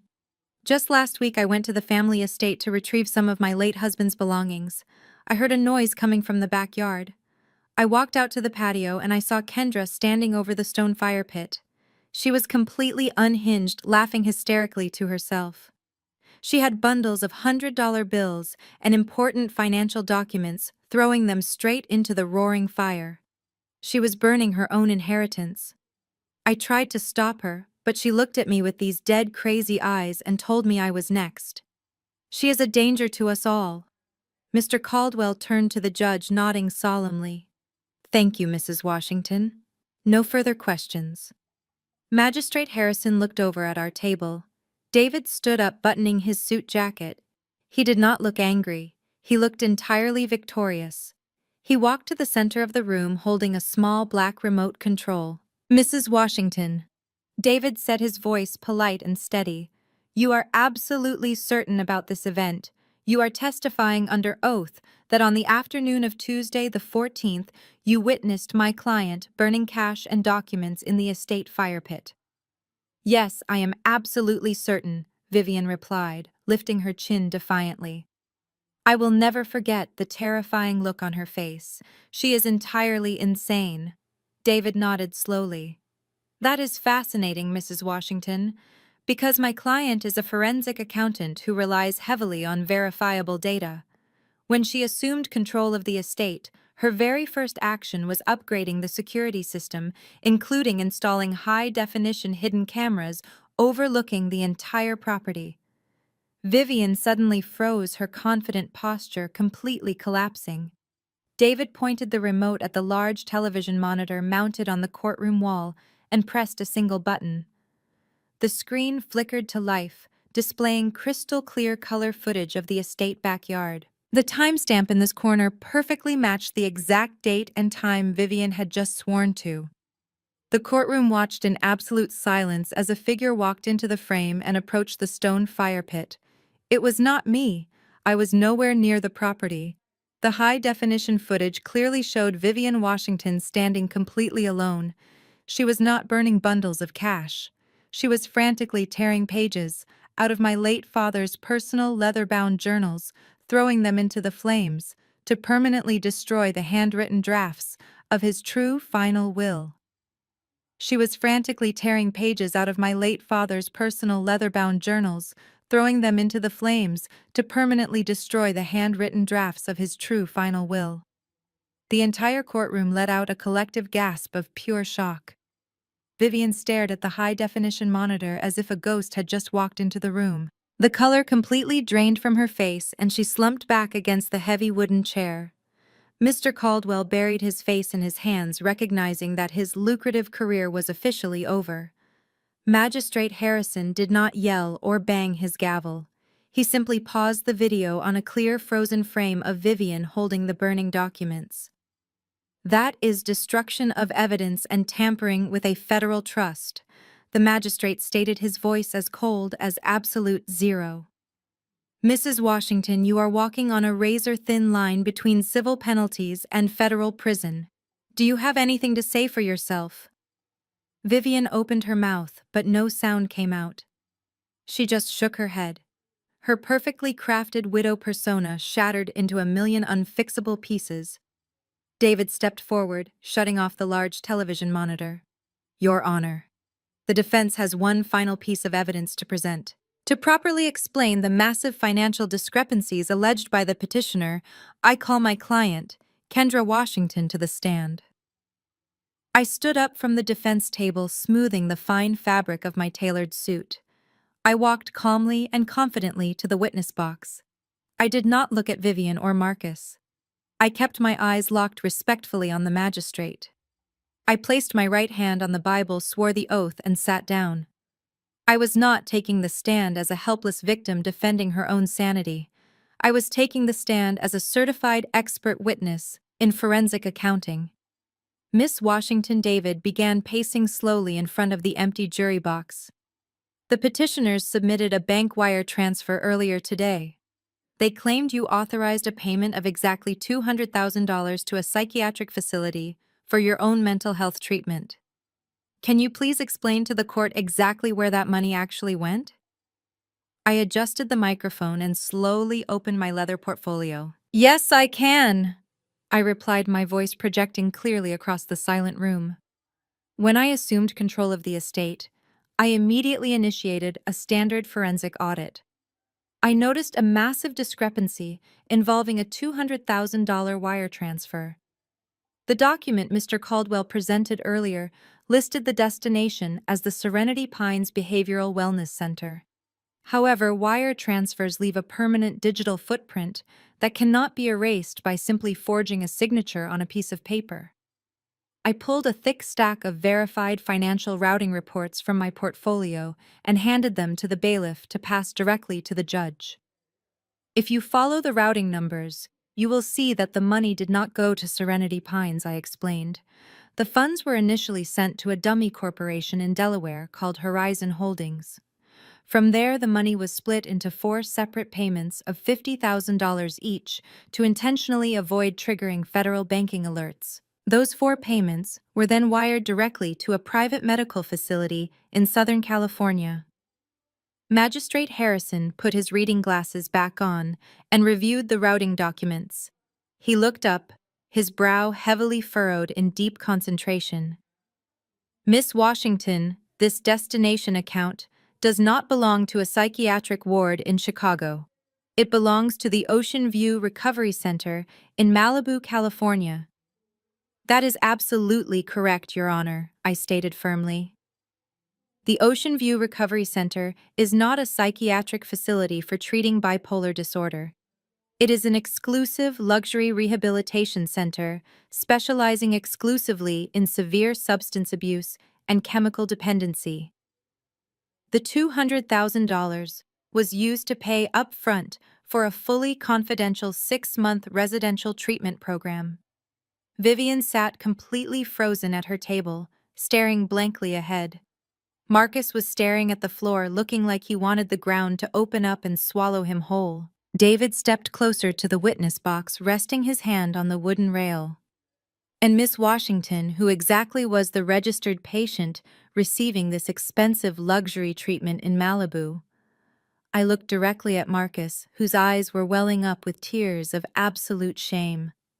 I did not go to Malibu. I answered, my voice echoing with devastating clarity. I have never struggled with substance abuse. The registered patient who spent 6 months at the Ocean View Recovery Center was my sister-in-law, Chloe Washington. She used my late father's estate money to secretly fund her own extensive rehabilitation for a severe prescription pill addiction while forcing my stepmother to forge the authorization documents herself. The silence that followed my revelation was heavy enough to crush bone. I watched the devastation ripple across the petitioner's table. Magistrate Harrison stared at the routing documents, his jaw tightly clenched. He looked directly at Marcus. Marcus was completely falling apart. His expensive tailored suit now looked like a prison uniform. Sweat poured down his forehead, stinging his eyes and soaking his collar. He was hyperventilating as he realized the federal government now had a crystal-clear map of their criminal conspiracy. He knew Chloe was already in handcuffs. He knew Dr. Carter was about to be arrested, and he knew he was next. Mr. Caldwell was frantically packing his leather briefcase. He wanted nothing to do with this sinking ship. He whispered fiercely to Vivian, saying they needed to invoke their Fifth Amendment rights immediately. But it was too late for legal strategies. The psychological pressure cooker I had carefully built around them was finally detonating. Marcus suddenly pushed his chair back with such violent force that it tipped over and crashed loudly against the hardwood floor. The sudden noise echoed like a gunshot in the quiet room. Everyone in the courtroom jumped. The armed bailiffs instinctively reached for their utility belts. "I cannot do this anymore!" Marcus screamed, his voice cracking in absolute terror. He grabbed his own hair, pulling at the roots as he stumbled away from the table. "I will not go to federal prison for them," he yelled. "I will not do it!" Mr. Caldwell lunged forward forcefully, grabbing Marcus by the arm. "Shut your mouth, you fool!" The lawyer hissed, his own panic finally breaking through his polished professional exterior. "Anything you say right now will be used against you in a prosecution." But Marcus violently shoved the lawyer away. He staggered blindly into the center aisle, pointing a trembling finger directly at his own mother. It was all their idea. He sobbed, tears of pure panic streaming down his flushed face. It was all her idea. Mom and Chloe planned everything from the very beginning. They knew the money was permanently locked in the trust, and Chloe owed massive, terrifying debts to her private street dealers. She threatened to completely leave me and take everything if I did not help them steal the cash. Magistrate Harrison slammed his wooden gavel down hard. "Mr. Washington, you are making a spontaneous, unsworn confession to a massive federal crime in an open courtroom," he warned, his deep voice echoing with absolute authority. "I strongly advise you to secure independent legal counsel before you speak another word today." "I do not care," Marcus wailed, dropping heavily to his knees on the polished floor right in the middle of the wide aisle. "I want full federal immunity. I will tell you everything you want to know. Just do not let them lock me in a cell." I was physically present in the room when they forged those banking documents. Mom sat there and practiced Kendra's signature for 3 straight hours at the dining room table. She kept complaining about messing up the leftward slant on the letters. When she finally got it perfectly right, Chloe took the forged paper directly to the bank manager she had been secretly bribing. The dedicated court reporter typed furiously efficiently, capturing every single damning word of his disastrous spontaneous confession. I helped them do it. Marcus continued burying his wet, pathetic face in his shaking hands. I personally logged into the main estate accounting software and permanently disabled the security email alerts so Kendra would not get notified about the massive unauthorized withdrawal. I am the one who printed the fake psychiatric evaluation forms for Dr. Carter to sign. I did it all because they repeatedly told me Kendra would never figure it out. They said she was just a stupid numbers girl, and our side of the family deserved the money more than she ever did. Please do not send me to prison. I will testify against both of them without hesitation. The sheer pathetic nature of his absolute betrayal hung heavily in the freezing air. He was a grown man openly sobbing on the floor, instantly selling out his own mother. Vivian stood up from her chair, her face entirely devoid of color, but her eyes burning with terrifying rage. The mask of the grieving church widow was completely gone, replaced by the vicious, manipulative woman she truly was. She slowly walked around the heavy wooden table, approaching her son, who was still kneeling and sobbing. "Mom, please," Marcus whimpered, looking up at her with terrified, tear-filled eyes. Vivian did not say a single word. She simply pulled her arm back and delivered a brutal, ringing slap directly across his face, right in the middle of the courtroom. The sound of flesh striking flesh cracked through the heavy silence of the probate court. Marcus recoiled from the brutal slap, falling backward onto the polished floor and clutching his rapidly bruising cheek. The two armed bailiffs immediately surged forward, grabbing Vivian's arms and pulling her forcefully away from her sobbing son. "Stand down, Mrs. Washington, or you will be placed in holding alongside your daughter-in-law," one of the officers barked, gripping her shoulders tightly. But Vivian was completely beyond the point of rational thought. The pristine church lady facade she had meticulously maintained for decades had entirely burned to ash, leaving only a cornered, desperate predator. She violently ripped her arm away from the bailiff and spun around to face the bench. Her chest was heaving and her eyes were wide with a terrifying, manic energy. "Do not listen to him," she shrieked, pointing a trembling finger directly at Marcus and then pivoting her hand to aim straight at me. "He is lying to protect her. She orchestrated all of this to frame us." Vivian gripped the wooden railing of the petitioner's table, her knuckles completely white, as she launched into the most unhinged performance of her entire life. "She cannot even care for herself." My stepmother wept dramatically in the courtroom, clutching her chest and forcing heavy artificial sobs from her throat. "She faked all of those financial records, Your Honor. She is a forensic accountant. She knows how to hack into banking systems and manipulate routing numbers. She created those fake shell companies and she hired an actor to pretend to be me on that patio video." I remained perfectly still at the defense table, watching her self-destruct. I did not object. David did not object. We just let the silence of the room absorb her frantic, absurd lies. "She is severely mentally unstable." Vivian continued, her voice reaching a shrill, desperate pitch. "She wants to destroy this family because her father loved me more than he ever loved her. You have to lock her away. You have to grant me the conservatorship before she bankrupts the entire estate with her paranoid delusions. She is dangerous, and she needs to be institutionalized immediately." The courtroom was dead silent, save for the pathetic sounds of Marcus quietly sobbing on the floor behind her. Magistrate Harrison did not reach for his wooden gavel. He did not yell for order. He simply sat back in his high leather chair and stared at the woman standing before him. The look of profound disgust on his face was absolute. He slowly lowered his glasses, resting them carefully on the enormous stack of legal documents spread across his desk. He leaned forward, folding his hands together, and looked directly into Vivian's wild, desperate eyes. "Mrs. Washington," the magistrate began, his deep voice completely devoid of any sympathy or warmth. You are standing in a federal courtroom accusing a certified financial professional of orchestrating a massive digital banking conspiracy to frame her own family. You are claiming she fabricated wire transfers, hacked secure servers, and magically faked high-definition security footage. Yes! Vivian cried eagerly, nodding her head up and down. That is exactly what she did. She is a mastermind, but she is completely insane. The magistrate let out a slow, heavy sigh. Did you honestly believe we would not verify the records? He asked, his voice dropping to a terrifyingly calm whisper. Her attorney gasped softly from his seat, clearly realizing the lethal trap had fully closed. She completely froze.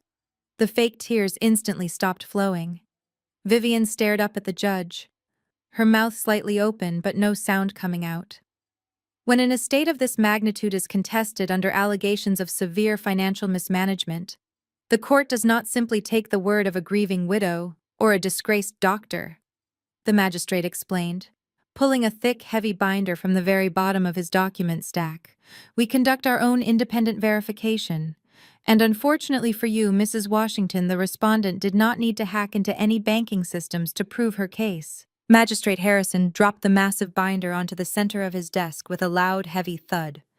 He opened the cover, revealing hundreds of pages bearing the official seal of the United States federal government. What you fail to understand about forensic accountants is their absolute dedication to proactive compliance. He continued, looking down at the frozen woman. Miss Washington did not just investigate your financial theft this week. 3 months ago, exactly 48 hours after your late husband passed away, she proactively contacted the Internal Revenue Service and formally requested a comprehensive federal audit of the entire Washington family trust. The detailed federal report entirely validates her findings and completely destroys your lies. Magistrate Harrison opened the heavy federal binder and began reading the highlighted sections aloud. The United States Internal Revenue Service confirms that all trust accounting handled by Kendra Washington is perfectly balanced and executed with absolute fiduciary precision. He read, his voice echoing with finality across the room.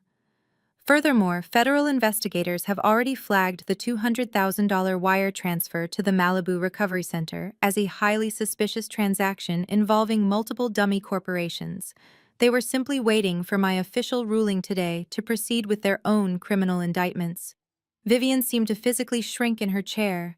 The manic energy that had fueled her dramatic performance evaporated completely, leaving behind a hollow, terrified shell of a woman. She looked frantically around the courtroom, searching for a sympathetic face, but there was absolutely no one left to manipulate. Even the armed bailiffs glared at her with visible contempt. Based on the overwhelming and irrefutable evidence presented before this court, Magistrate Harrison continued, closing the thick binder with a definitive snap. I am dismissing this petition for conservatorship with extreme prejudice. Miss Washington is clearly of sound mind and possesses an exceptional aptitude for managing her late father's estate. The fact that she was dragged into this courtroom and subjected to this humiliating ordeal is a gross abuse of the judicial system. He paused, adjusting his dark robes and glaring directly down at the petitioner's table. But we are far from finished here today. What has been uncovered in this room goes far beyond a frivolous civil dispute. It is a highly coordinated, malicious conspiracy to defraud an estate, commit perjury, forge financial documents, and weaponize medical authority for personal financial gain. The judge turned his attention to his court clerk. Let the official record reflect that I am immediately referring Vivian Washington, Marcus Washington, and Chloe Washington to the Cook County District Attorney for criminal prosecution. I am also forwarding the entire transcript of today's proceedings along with the forged wire transfer documents and the video evidence of evidence destruction directly to the Federal Bureau of Investigation. The charges will include, but are not limited to, federal wire fraud, forgery, perjury, and criminal conspiracy. Marcus let out a loud, pathetic wail from the floor where he was still sitting. He curled into a tight ball, weeping openly. Vivian was hyperventilating, her hands gripping her chest, as if she were having an actual heart attack.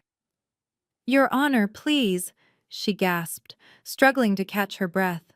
"I am a widow. I am a respected member of my church. You cannot send me to a federal prison. I will pay the money back. I will sell my jewelry. I will do whatever you want." "You cannot buy your way out of federal crimes, Mrs. Washington," the magistrate replied, his tone devoid of any mercy. "You attempted to lock your stepdaughter in a psychiatric ward to cover up your own massive theft. You destroyed your late husband's personal journals. You slapped your own son in the middle of a federal proceeding. You have demonstrated a shocking level of depravity and greed." Vivian turned desperately to the man sitting next to her. "Mr. Caldwell, do something," she begged, digging her manicured fingernails into his tailored suit sleeve. "You are my lawyer. Stop him from doing this. File an appeal. Tell him about my fragile health." Mr. Caldwell violently yanked his arm out of her grasp, standing up so quickly his heavy wooden chair scraped loudly against the floor. He refused to even look at her. He faced the bench, keeping his posture rigid and professional. "Your Honor," he said, his voice tight with barely contained panic. "In light of the evidence presented today and the spontaneous confessions made by my client's own family members, I find myself in an impossible ethical position. It is abundantly clear that I was provided with fraudulent documents and perjured medical testimony." The lawyer swallowed hard, wiping a bead of sweat from his forehead. "I cannot effectively represent a client who has actively utilized my legal services to commit fraud upon this court.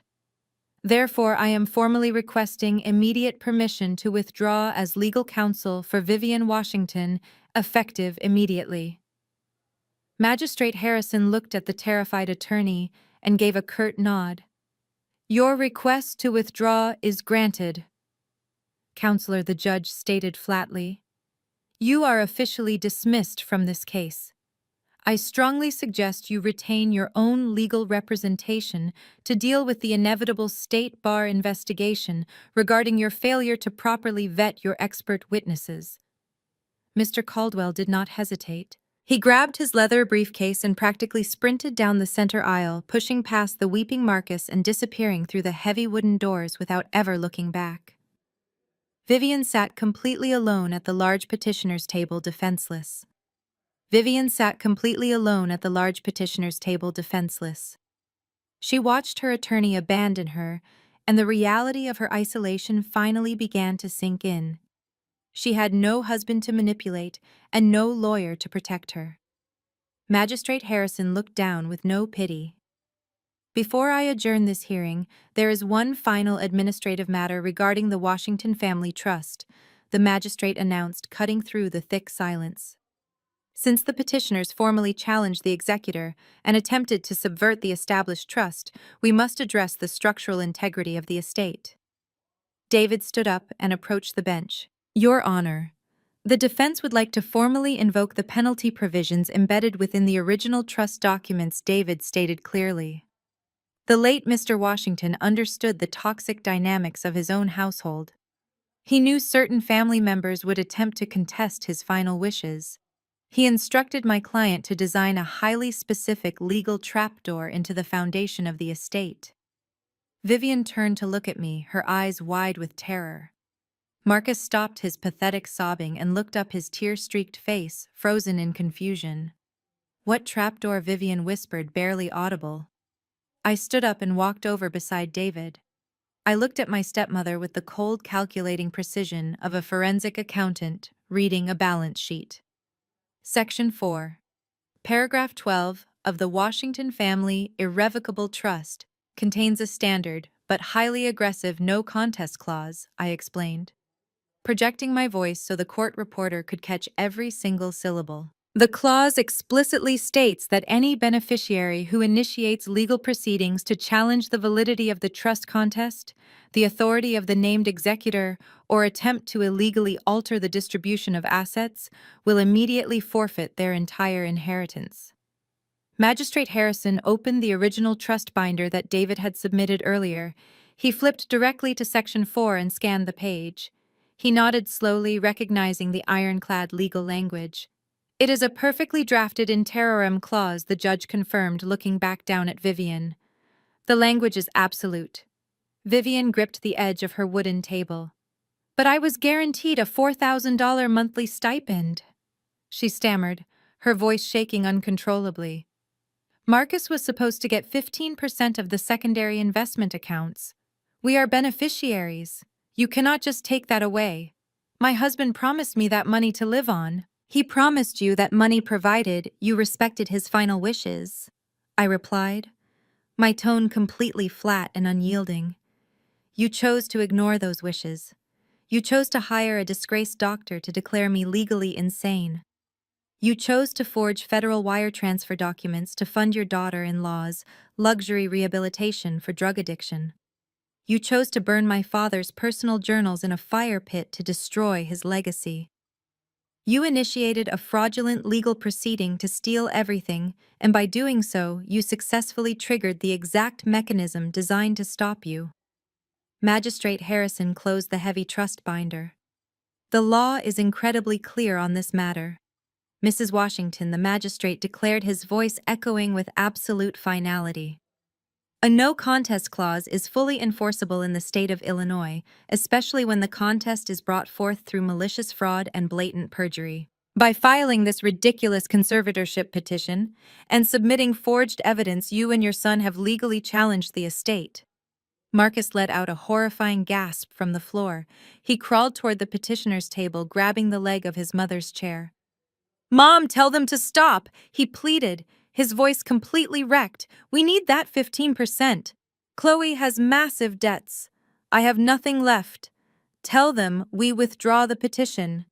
"You cannot withdraw a crime once it has been committed in a federal courtroom," Magistrate Harrison told him sharply. "The trapdoor has already opened. As the presiding judge, I hereby rule that the no contest clause of the Washington Family Trust is fully activated, effective immediately. Vivian Washington and Marcus Washington have violated the terms of the trust through fraudulent litigation." The judge picked up his wooden gavel. "All prior financial allocations, stipends, allowances, and percentages promised to Vivian and Marcus Washington are permanently revoked," the judge announced. "The funds will be immediately absorbed back into the primary trust under the sole control of Kendra Washington. You played a very dangerous game with a brilliant accountant, and you lost everything." Vivian collapsed forward onto the table, burying her face in her arms, as a guttural scream tore from her throat. Marcus curled back into a ball on the floor, weeping uncontrollably as the true weight of their greed crushed them completely. They had walked into this courthouse expecting to steal a massive multi-million-dollar fortune. Now they had absolutely $0. They were completely disinherited. Magistrate Harrison struck his wooden gavel against the sounding block one final time. "We are officially adjourned," he announced, his voice cutting through the sounds of Vivian and Marcus sobbing. The judge stood up, gathered his heavy robes, and walked briskly out of the courtroom toward his private chambers, leaving the ruined family behind. David packed his briefcase, giving me a quiet nod of profound respect. We had done exactly what we came to do. But the consequences for my stepmother and her deeply corrupt children were far from over. Before Vivian could even lift her head from the wooden table, the heavy double doors at the back of the courtroom swung open. The rhythmic clicking of dress shoes echoed on the marble floor. Two tall men wearing dark gray suits and identical grim expressions walked down the center aisle. They did not look like local Chicago police officers or court bailiffs. They walked with the absolute authority of the federal government. They bypassed the gallery entirely and marched straight toward the petitioner's table, where Vivian and Marcus were still paralyzed by their total financial ruin. Marcus looked up from the floor, his tear-stained face freezing in fresh terror as the two men stopped right beside him. "Are you Vivian Washington and Marcus Washington?" the taller agent asked, pulling a leather badge wallet from his breast pocket and flipping it open. The gold shield gleamed under the harsh fluorescent lights of the courtroom. "I am Special Agent Miller with the Federal Bureau of Investigation. We are here to officially take you into federal custody." Vivian gasped, clutching the edge of the table as if it could somehow anchor her to a reality that no longer existed. "Federal custody," she repeated, her voice a fragile, terrified whisper. "You cannot do this. The judge said he was referring the case to the district attorney. We have not even had a trial yet. Please, I am a widow. I am a respected member of my church community. There must be some kind of mistake. Agent Miller did not flinch. His expression remained entirely stoic. The local district attorney will handle your state-level perjury and forgery charges, Mum, he explained, his tone completely void of emotion. However, the $200,000 you successfully stole from the Washington Family Trust was transferred from a bank in Illinois to a luxury rehabilitation facility located in California. When fraudulent funds cross state lines via electronic wire, it immediately becomes a major federal crime. You are being charged with interstate wire fraud, federal conspiracy, and financial embezzlement. You have the right to remain silent. Anything you say can and will be used against you in a court of law. The second agent reached down and grabbed Marcus by the arm, hauling the sobbing grown man up from the floor and forcefully turning him around. The sharp metallic click of handcuffs echoing in the quiet room sounded like a vault door slamming shut on their futures. Just as the agent finished reading Vivian, her Miranda rights, the side door leading to the courthouse holding cells opened. Two local bailiffs escorted Chloe back into the main courtroom to process her transfer. The arrogant, entitled woman who had proudly crashed my apartment and threatened me at a country club was completely gone. Her expensive designer blouse was wrinkled and stained with her own tears. Her perfectly styled blonde hair was a chaotic mess. The heavy metal handcuffs secured her wrists tightly behind her back. Agent Miller turned to look at her. "And you must be Chloe Washington," he said, stepping toward her. "We will be taking over your custody from the local authorities. You are being transferred directly to a federal holding facility to await your arraignment for your role in this interstate wire fraud conspiracy." Chloe stopped walking, her eyes darting frantically around the room. She saw Vivian weeping silently at the table, her hands secured firmly behind her back. She saw Marcus standing against the wall, completely broken and refusing to even look at her. She realized in that exact moment that her wealthy lifestyle, her country club status, and her freedom were permanently erased. Her fake medical diagnosis had destroyed her cousin, and her greed had destroyed her marriage. Then her panicked eyes landed on me. I was standing calmly near the defense table, buttoning my suit jacket and preparing to walk out into the fresh Chicago air. Chloe lunged forward, pulling against the grip of the federal agents holding her arms. "Kendra," she screamed, her voice cracking with raw, desperate terror. "Kendra, please wait. You have to stop them. You have to tell them it was all a terrible misunderstanding." I stopped walking and turned to look at her. I did not smile and I did not gloat. I simply watched the federal agents step forward to take full control of her. "Kendra, please, you have all the money now," Chloe begged, tears streaming down her ruined face as Agent Miller grabbed her arm. "You can hire the best lawyers for us. You can drop the civil charges. We are family, Kendra. We are sisters. Please do not let them put me in a federal prison. I will never survive in there. You have to help your sister." I picked up my leather briefcase and looked her directly in the eyes. I felt absolutely nothing for the woman who had tried to lock me in a psychiatric ward. "I am an only child," I replied, my voice perfectly calm and completely cold. I turned my back on her, leaving the chaotic courtroom behind. I pushed through the heavy wooden doors and walked out into the bright, crisp Chicago afternoon. The cool air filled my lungs, and for the first time in 3 months I felt entirely free. The suffocating weight of my toxic family was finally gone. But my work for the day was not quite finished. I walked down the marble steps, pulled my phone from my pocket, and made 2 very important phone calls. The first was to the premier commercial locksmith in the city. The second was to a private security firm I had kept on retainer since the reading of my father's will. I drove my car directly to the Washington family estate. It was a sprawling brick mansion sitting on 2 acres of perfectly manicured land. This was the house my father built with his own hands and his own brilliant mind.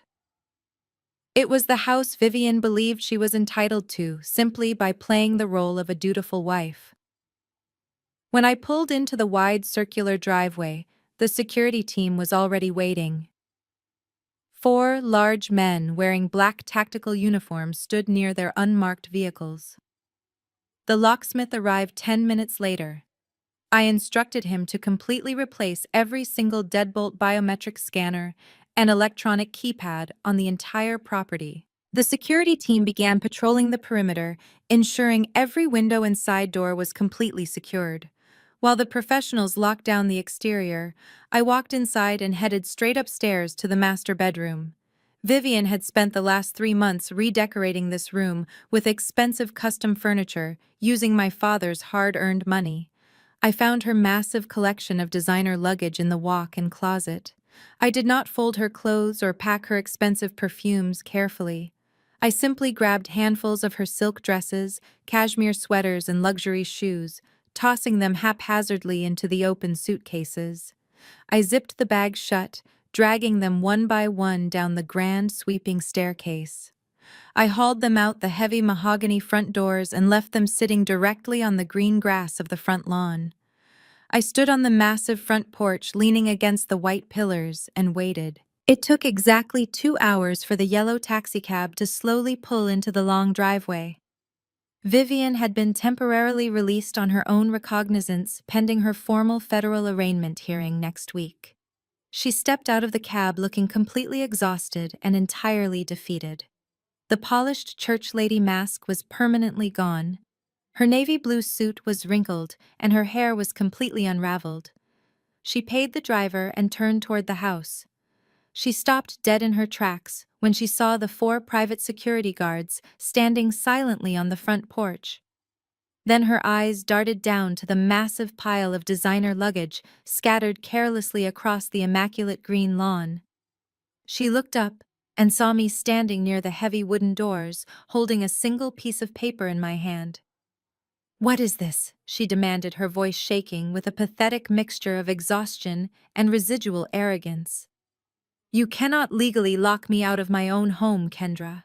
I am still your late father's legal widow. You have absolutely no right to do this to me." I walked slowly down the brick steps, stopping just a few feet away from her. I looked at the pathetic woman who had spent decades trying to make me feel small and unworthy. "You lost the right to call this your home the exact moment you forged a federal banking document," I replied, my voice echoing coldly across the quiet, manicured lawn. "The irrevocable trust now has full unilateral control over this entire property. Since you triggered the penalty clause, you are legally classified as an unauthorized trespasser.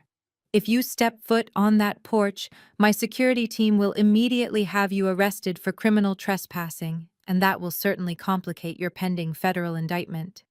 Vivian stared at me, her jaw trembling as the absolute reality of her situation finally set in completely. She had no money. She had no lawyer. She had no family left to manipulate. "But where am I supposed to go?" she whimpered, her voice finally breaking into a genuine tone of absolute despair. "I do not have a single dollar to my name. All of my credit cards were linked to the primary estate accounts. You have frozen everything." I reached out and handed her the single piece of paper I had been holding.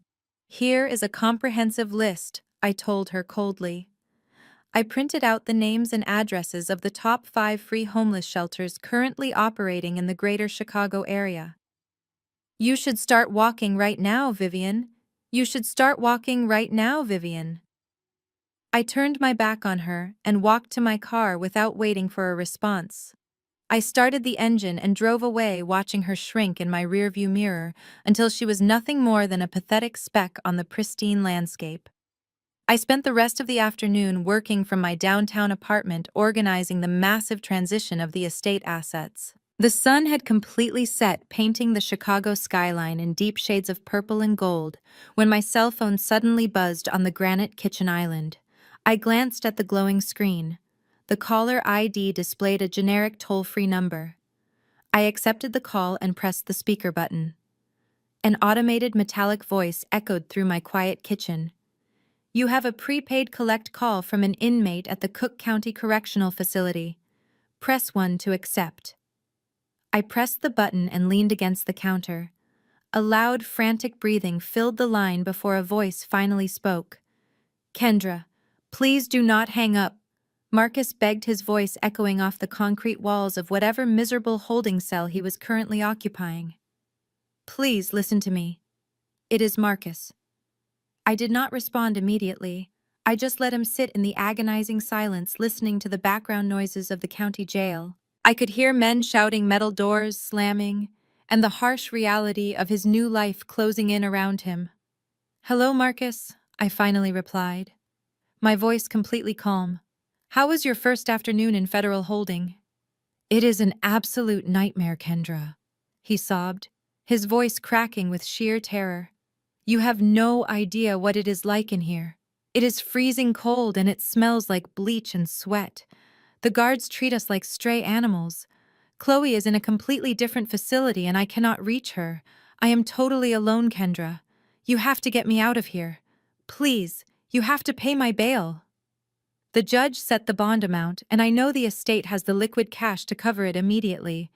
I walked over to my refrigerator, poured myself a glass of cold water, and took a slow sip.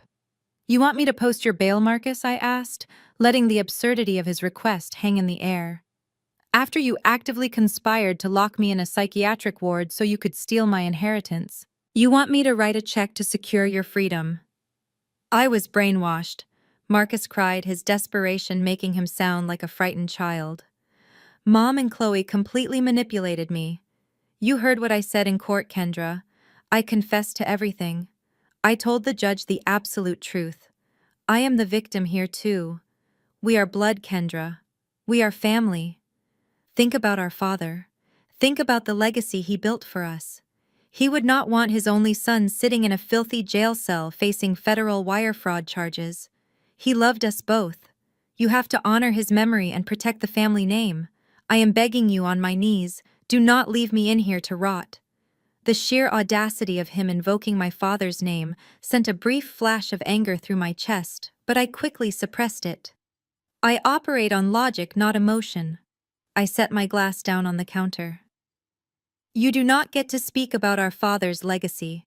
Marcus, I told him, my tone dropping to a cold, unforgiving register. Our father built an empire through hard work and honesty. You tried to dismantle it with forgery and theft. You did not confess today because you felt guilty. You confessed because you were terrified of getting caught. There is a massive difference between genuine remorse and the fear of consequences. But I can change, Marcus pleaded, weeping openly into the receiver. I swear I will change. Just wire the bail money, Kendra. It is only $250,000. That is absolutely nothing to the trust. You will not even notice it is gone. Please just transfer the funds.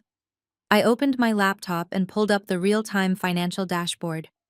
I actually did look at the bail requirements earlier today, Marcus, I stated flatly. And you are correct. The trust currently holds more than enough liquid capital to cover your bond. In fact, I authorized a withdrawal for that exact mathematical amount just 20 minutes ago. Oh, thank God. Marcus gasped, a massive wave of relief flooding his voice. Thank you, Kendra. When will the wire clear the system? It is not going to the jail, Marcus, I replied. I did not pay your bail. I used it to buy out your shares. I hung up. I hung up the phone and let the quiet isolation of my apartment wash over me. That single sharp click of the receiver was the final, definitive sound of their utter defeat. I walked away from the kitchen counter, leaving the phone sitting in the dark, and finally allowed myself to breathe. 6 months passed since that chaotic afternoon in the federal courtroom. The wheels of the United States justice system are notoriously slow, but when powered by irrefutable forensic data, they grind with absolute terrifying precision. My comprehensive audit had triggered an unstoppable legal avalanche that completely leveled their lives, erasing their arrogant entitlement permanently. Chloe Washington is currently residing at a federal correctional institution on the East Coast. Her exclusive country club memberships and custom designer wardrobe were aggressively traded for standard-issue khaki jumpsuits and a highly regulated daily schedule. She desperately tried to leverage her wealthy social connections to secure a lighter sentence during her trial, but the presiding federal judge was completely immune to her manufactured white tears. Because she was the documented mastermind behind the fraudulent shell companies, the fake charity gala, and the forged medical affidavits, she received a mandatory 5-year federal sentence without the possibility of early parole. The arrogant woman who once hosted lavish elite gatherings using my father's stolen money now spends her afternoons scrubbing stainless steel cafeteria trays and mopping linoleum floors for exactly 13 cents an hour. Marcus eventually took his cowardly plea deal, testifying against his own wife and mother to save his own skin. He is currently serving a 3-year sentence in a state facility completely cut off from the corporate business he tried to steal. I legally absorbed his remaining shares into the primary trust, completely purging his name from the company roster. But Vivian's fall from grace was undeniably the most spectacular and poetic justice of them all. She managed to barely avoid a federal prison sentence by accepting a brutal plea agreement. The deal required her to completely surrender every single hidden asset she possessed, including the illegal offshore accounts in the Cayman Islands she had so desperately tried to conceal from the IRS. The government seized everything, leaving her entirely destitute. Furthermore, her beloved church community, the exact same congregation she had maliciously weaponized against me on that Sunday morning, completely turned their backs on her. When the official court transcripts and federal indictments became public record, the congregation was horrified. Pastor Miller actually dedicated an entire Sunday morning sermon to the destructive nature of unchecked greed and deceit, using Vivian's public downfall as the ultimate cautionary tale.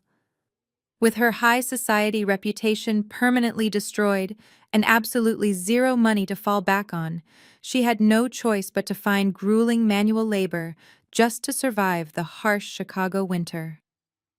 If you drive down to the industrial district on the south side of the city at 3 in the morning, you will find my former stepmother working the graveyard shift at a 24-hour coin-operated laundromat. The proud woman who firmly believed she was entitled to a multi-million-dollar estate now spends her long, miserable nights sweeping up spilled chemical detergent and folding the cheap clothes of total strangers under the flickering, buzzing glow of cheap fluorescent lights. The financial battlefield was finally clear. It was a crisp Tuesday afternoon in late October when I drove out to the Oak Woods Cemetery. The autumn leaves were turning brilliant shades of gold and crimson, falling gently across the manicured lawns. I walked along the quiet paved path until I reached my father's plot. His polished black granite headstone stood tall and pristine, reflecting the pale afternoon sun. I stood there for a long time, just enjoying the absolute peace of the moment. There were no more lies to mathematically uncover, no more hidden accounts to aggressively track, and no more toxic family members to fight. I reached into the deep pocket of my wool coat and pulled out a heavy object, wrapped carefully in a dark velvet cloth. It was my father's vintage gold Rolex watch. During the final stages of the estate asset audit, I discovered that Marcus had secretly fenced the watch weeks before the will was even read, hoping to secure some quick, untraceable cash to pay off Chloe's dealers. It took my legal team 2 months and the direct threat of additional federal fencing charges, but I successfully clawed the heirloom back from a shady high-end pawnbroker operating in the Diamond District. I stepped forward and carefully placed the gleaming gold timepiece directly onto the top of the cold granite headstone. The sweeping second hand ticked smoothly, forming a perfect mechanical heartbeat in the quiet cemetery. "I kept my promise, Dad," I said, my voice steady and completely at peace in the autumn air. "I protected the empire you built, and I will never let anyone take it away." I turned away from the black granite headstone and walked back to my car, leaving the cemetery and my toxic family firmly in the past. Today I sit behind a massive slab of polished mahogany, in a sprawling corner office overlooking the very same Chicago skyline that once served as the backdrop for their pathetic courtroom theatrics. The morning sun pours through the floor to ceiling glass windows, warming the heavy leather of my executive chair. The Washington Family Trust is no longer just a defensive stronghold protecting my father's assets from greedy hands. It is a thriving, expanding financial empire, and I am the sole architect of its future. I spend my days managing a multi-million-dollar portfolio, making aggressive corporate acquisitions, and ensuring that the legacy my father built continues to grow exponentially. There is no more hiding in the shadows of my stepmother's loud, obnoxious demands. There are no more fake wellness coaches knocking on my apartment door or forged medical documents threatening my freedom. There is only the quiet, deeply satisfying hum of total control. When I look back at the chaotic sequence of events that led me to this executive chair, the most glaring mistake my family made was a simple, arrogant miscalculation of character. Vivian, Marcus, and Chloe all operated under the exact same fatal delusion. They genuinely believed that my silence was a symptom of inherent weakness. They thought because I did not scream in the middle of church services or throw violent temper tantrums in elite country clubs that I was somehow incapable of fighting back. Toxic people always rely on volume and theatrical manipulation to control the narrative. They assume that if they yell loud enough, cry hard enough, and perform for the right audience, the truth will simply bend to their will. They are so accustomed to bulldozing over emotionally vulnerable people that they completely short-circuit when they encounter an immovable object. But the truth does not care about your volume. The truth only cares about the receipts. They underestimated me because I am a forensic accountant. They thought my entire existence was confined to boring spreadsheets and dusty corporate ledgers. They failed to realize that when you spend your life tracking every single penny flowing through a complex financial ecosystem, you learn exactly how to spot a lie from a mile away. You learn how to patiently build an ironclad fortress of facts while your enemies are busy building a fragile house of cards. I let them construct their elaborate trap. I let them forge the banking signatures, bribe the disgraced doctors, and plan their luxurious charity galas. I simply stood back and let them hand me the exact weapons I needed to mathematically execute them in a federal courtroom. I did not need to raise my voice because the numbers were already screaming the truth. Now I own my narrative completely. Nobody gets to tell me who I am or what I'm capable of achieving. I am not the crazy stepdaughter having a psychotic break. I am not a helpless victim waiting for a manipulative sister-in-law in a designer dress to manage my life. I am the woman who dismantled a criminal conspiracy using nothing but bank statements, routing numbers, and absolute patience. I took the very tools they tried to use against me and turned them into a flawless legal guillotine. The peace I feel in this office is absolute. I no longer have to check my security cameras for fake police wellness checks. I do not have to endure agonizing Sunday dinners listening to Vivian publicly pray for my downfall while she secretly funnels cash into offshore accounts.